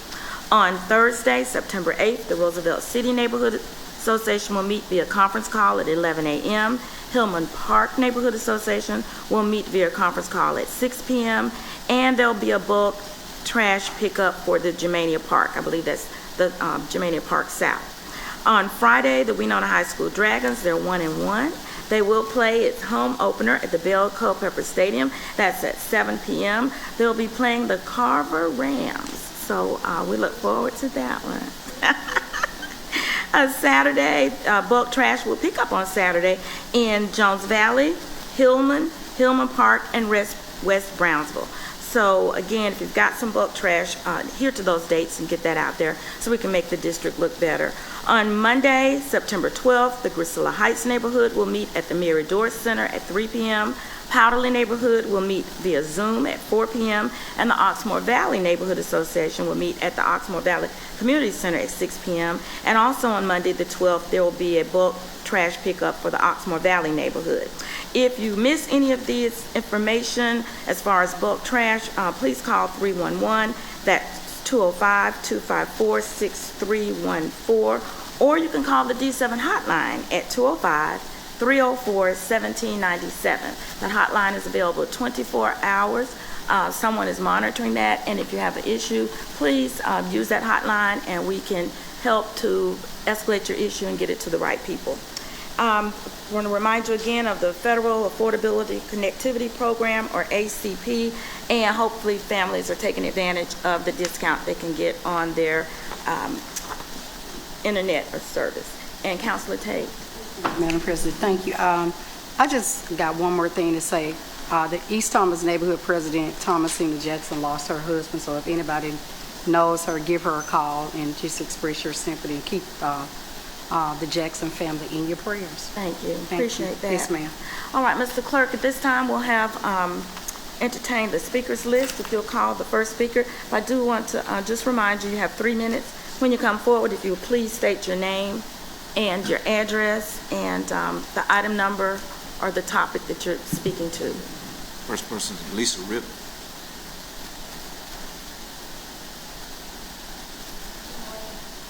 Thank you, Madam President and Council, for allowing me to come share with you today. My name is Lisa Rip, and I'm the Community Engagement Liaison for Grace Klein Community. I came a couple of weeks ago when the World Game Council was here, and I wanted to speak then, but I missed the cutoff, and I didn't quite understand the delay. But the reason I came, and now looking back on it, that meeting sort of looked at a lot of losses and a lot of unexpected losses, which of course needed to be addressed. Well, I'm here today to talk about some gains and some unexpected gains that we can't put a price on. So Grace Klein Community, what our vision is, we share resources for the purpose of building relationships to ignite restoration of individuals, families, and communities. And we were the sustainable partner for the World Games working with Mercy Chefs. Well, God had a plan already, but evidently at the time they did everything with the food, preparing the food, but didn't have someone to deliver all the plate lunches to all the staff and the volunteers. So Grace Klein came in and we delivered over 14,000 meals to the athletes and volunteers. And then we went back around, because we do food rescue, and gathered up all of the untouched plate lunches and were able to distribute over 14,000 of those back to the shelters. and to be able to feed our homeless community during that time. So this is about our community coming together. I'm a transplant from New Orleans, and even living in Fairhope, I thought, New Orleans was my home. At the World Games, sitting there when the light show came on and the Vulcan came up, something checked in my heart where I said, I'm home now. I've been here almost 2 years, and this is my home, and I love this community. Grace Klein community loves this community, and we're going to continue to do food rescue where we partner with restaurants and grocery stores and food plants and getting all the overages and feeding our hungry. 40% of the food is thrown away, and we're out here getting it and gathering it. So the nonprofit community here in Birmingham is a loving environment, and we are changing things here. And I love to see your support of the gentleman that was here, because these are the things that are going to change. Unfortunately, this terrible weekend we had this weekend, as the mayor said, can't be policed away. But love can rule over this, and us coming together as citizens and all the volunteers that came together to say, I am Birmingham, and put back in there. These are the people that were out here on the ground reaching the hurting, reaching the lost, and to hope. So I just want to say one more thing. The ladies in blue here, because I didn't really know why God's delay of that. I came to Birmingham. I am a survivor of suicide. And that's what brought me here to Birmingham, to come get help. But not only did I get help, I found hope through the people at Grace Klein Community, and they're one of many organizations here. And my life has not just been rebuilt or restored, it's brand new. And this is what's happening here. There's hope and there's life. In the darkest night comes the brightest lights. And I believe our bright lights are shining together as a nonprofit community, and we're going to make the changes that need to happen, and we're going to pray for these families that lost loved ones over the weekend. Thank you for letting me share. Thank you so much, and thank you for sharing your story. Yes, Appreciate it. Thank you. And we were delighted to hear this good news about the outreach that came from the community from the World Games. So thank you so much. Thank you. Mr. Clerk. Eric Wynn.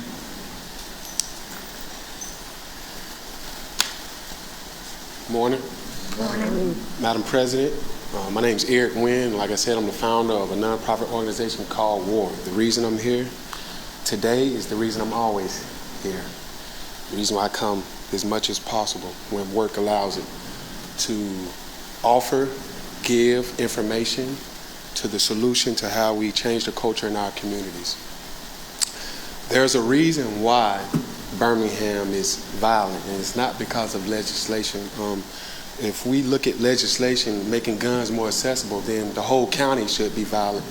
As of today, there have been 104 murders in Birmingham. The county-wide, there's only been 138, I believe. So if you take out Birmingham out of this whole county, there's only 34 murders in the whole county. That's Trussville, that's Gardendale, that's all the cities in this great county. And that's an outlook that we can look at across the nation. The violence isn't in every community. The violence is only in the black community. And the reason why is because of the music. The music is conditioning young black men to think guns are cool, Mr. Woods, Councilor Woods. They're conditioning young black men to think gun violence is how you resolve conflict. And the proof in that, the last 4 murders in Gate City, Marks Village, your district, the last 4 murders from the one Wednesday where Darrell was shot by his friend, Marion Hampton was murdered a month and a half ago by his friend. Marion and the guy that he was with, they was together 3 days. It's not gang violence. It's not legislation. It's people are being conditioned through music to think gun violence is how you resolve conflict. If I get into an altercation or an argument with Mr. Cedric Sparks here, I know better than to resort to violence. But I'm not an 8-year-old boy growing up in Gate City without a father and a mother that listened to this music because she likes to entertain her. We've brought entertainers to this city. Lil Durk, he's one of the most violent rappers in America, gangster rappers. If the kids in Gate City listen to me versus NBA Youngboy, they would be here today. That's why this platform war is so important. The mayor of Birmingham, who I love and respect, and I think he's the best mayor we've ever seen, and I mean that, Randall Woodford. The only issue I have with him and this council and in our community is violence. I think with the exception of violence, the mayor does the best job of bringing attractions and stuff to the city. But our mayor texts me April 21st, 2001. Randall Wolfen texts me, and he asked me, how many kids have been harmed or killed in public housing? And the reason, I didn't know that because I was at work, why he asked me. Why would you ask me? I mean, I know I work, this is an organization where I reach the kid, but why did you ask me today? Well, the reason why he asked me that today, because that day, April 21st, they got a $6 million grant for safety in public housing, not in Birmingham, but only in public housing. It was across the news. I seen it on the news, so I called him back. And I wanted to know what was the funding going toward to make those Gate City and Kingston areas safer. They put cameras up. Since he put cameras up, there have been 8 people murdered from that neighborhood. I think we all know the cameras don't work. The cameras can't work. Did the cameras stop those people from that one? There's 99 neighborhoods in Birmingham. There's 99 neighborhoods in Birmingham. Just one of those 99 neighborhoods, since we put cameras up and more policing, have experienced more violence than any neighborhood in this country. So we know the cameras didn't work, right, Mrs. Abbott? Mr. O'Quinn, we know the cameras didn't. If you put $6 million worth of cameras in one part of a city, and that city experienced more violence than any other city, you know, them folks that I've been shooting and killing, they ain't thinking about them cameras. Mr. Wynn, your time is up. Thank you. Thank Y'all have you. a great day. Thank you. Reverend Webb.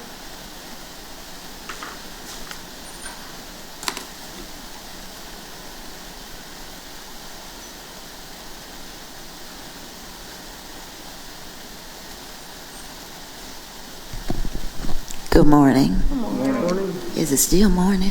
Mm-hmm. Yeah.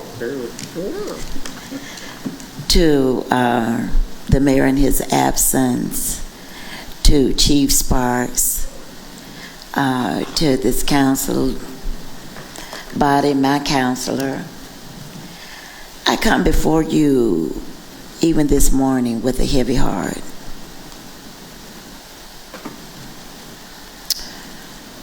And it's heavy simply because I speak all over this country about the art of nonviolence,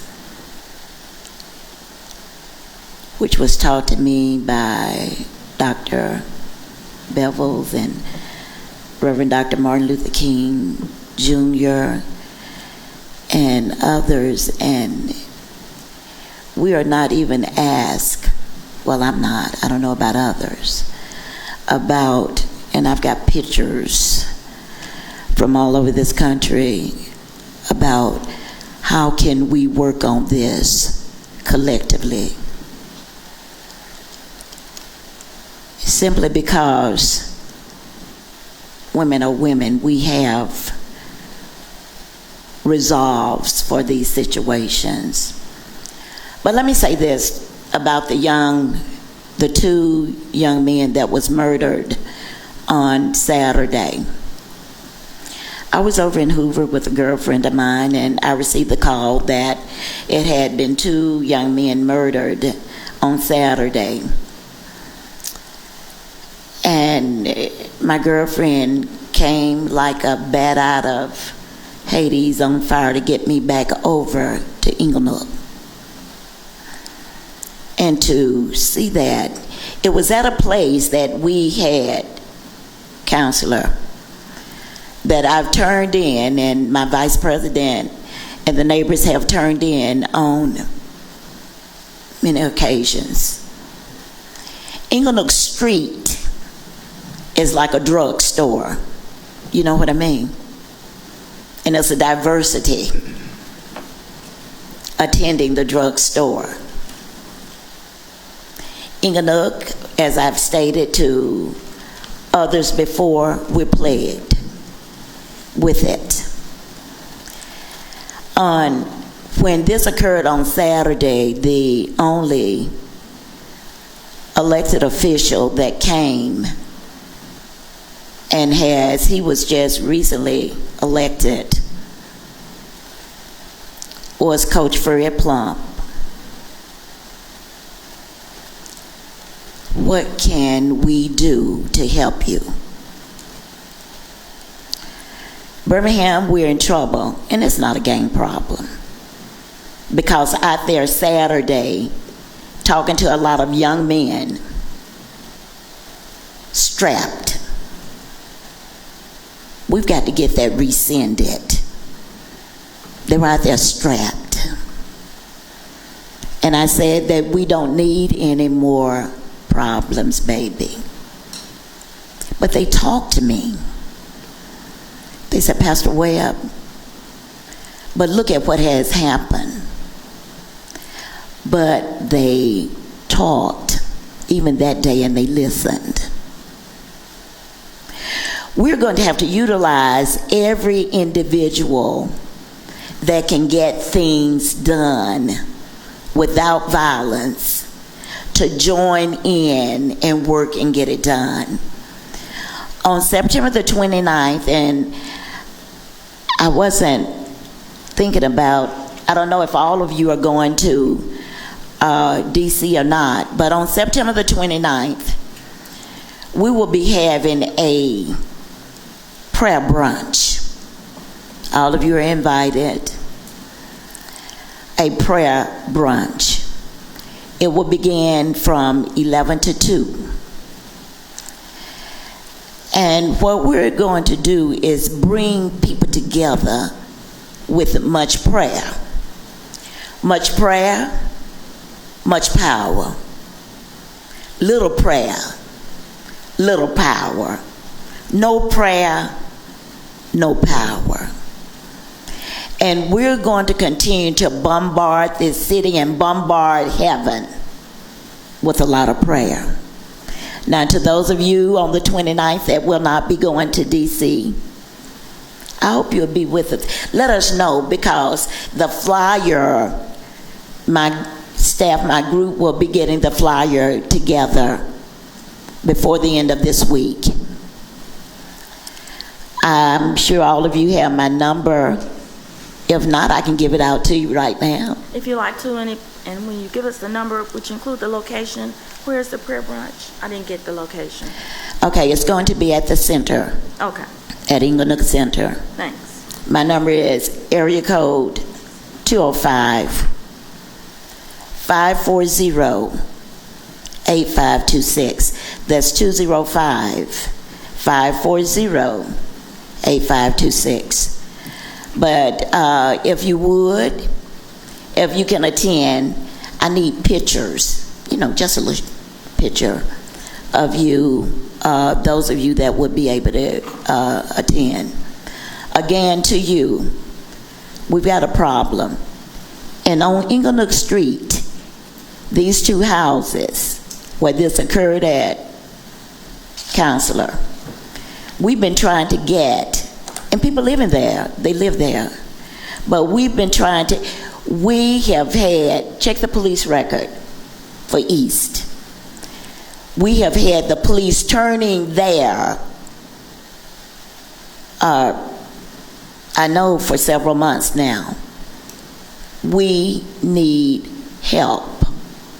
The men and women in the black and the brown uniforms, and even the public work workers, when they walked up on bodies in overgrowth, we need help. But they need to be paid more money. I'm for the city workers. And I know my 3 minutes are probably up. Yeah, they are. But thank you. But I'm crying out for help today. So help us. Thank you, Reverend Webb. And I believe each counselor has taken note of that time and place and your phone number as well. Thank you. Thank you. Cedric Hatcher.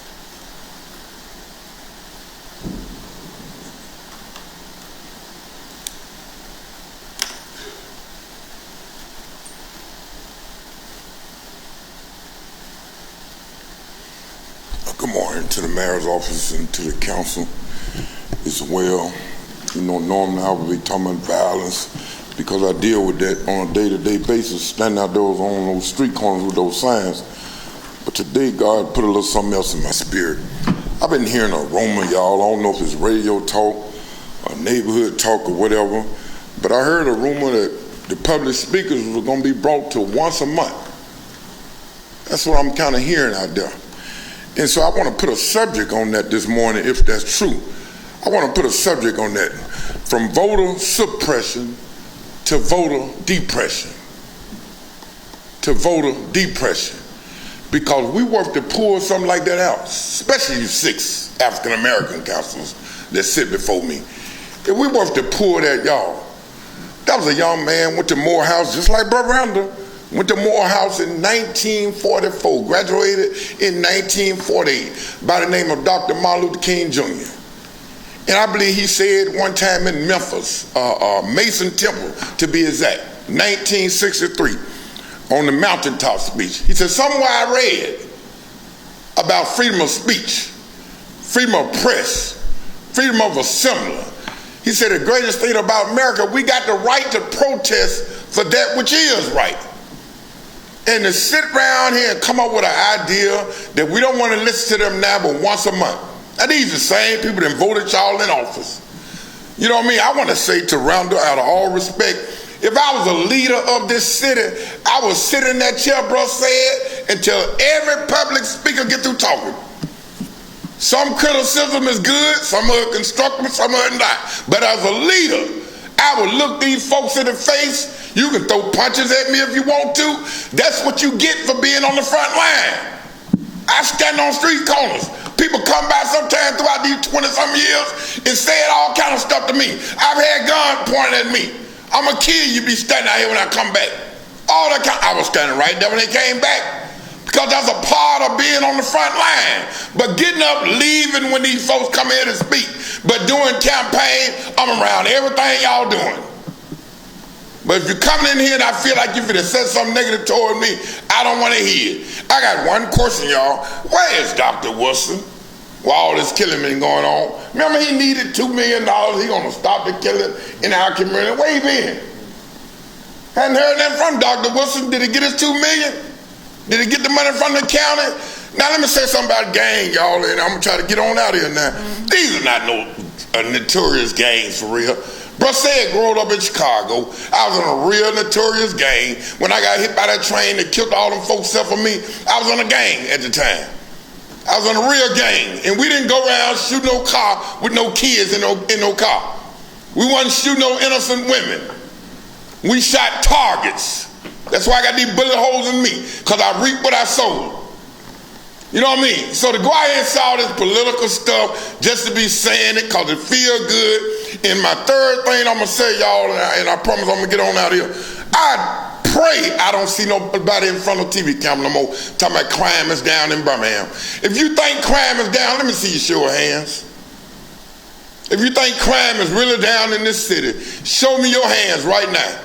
And didn't no gang member kill a little guy over there, that little club over there the other day at the Quest. Because gang members I know don't hang at no Quest club at 6 o'clock in the morning.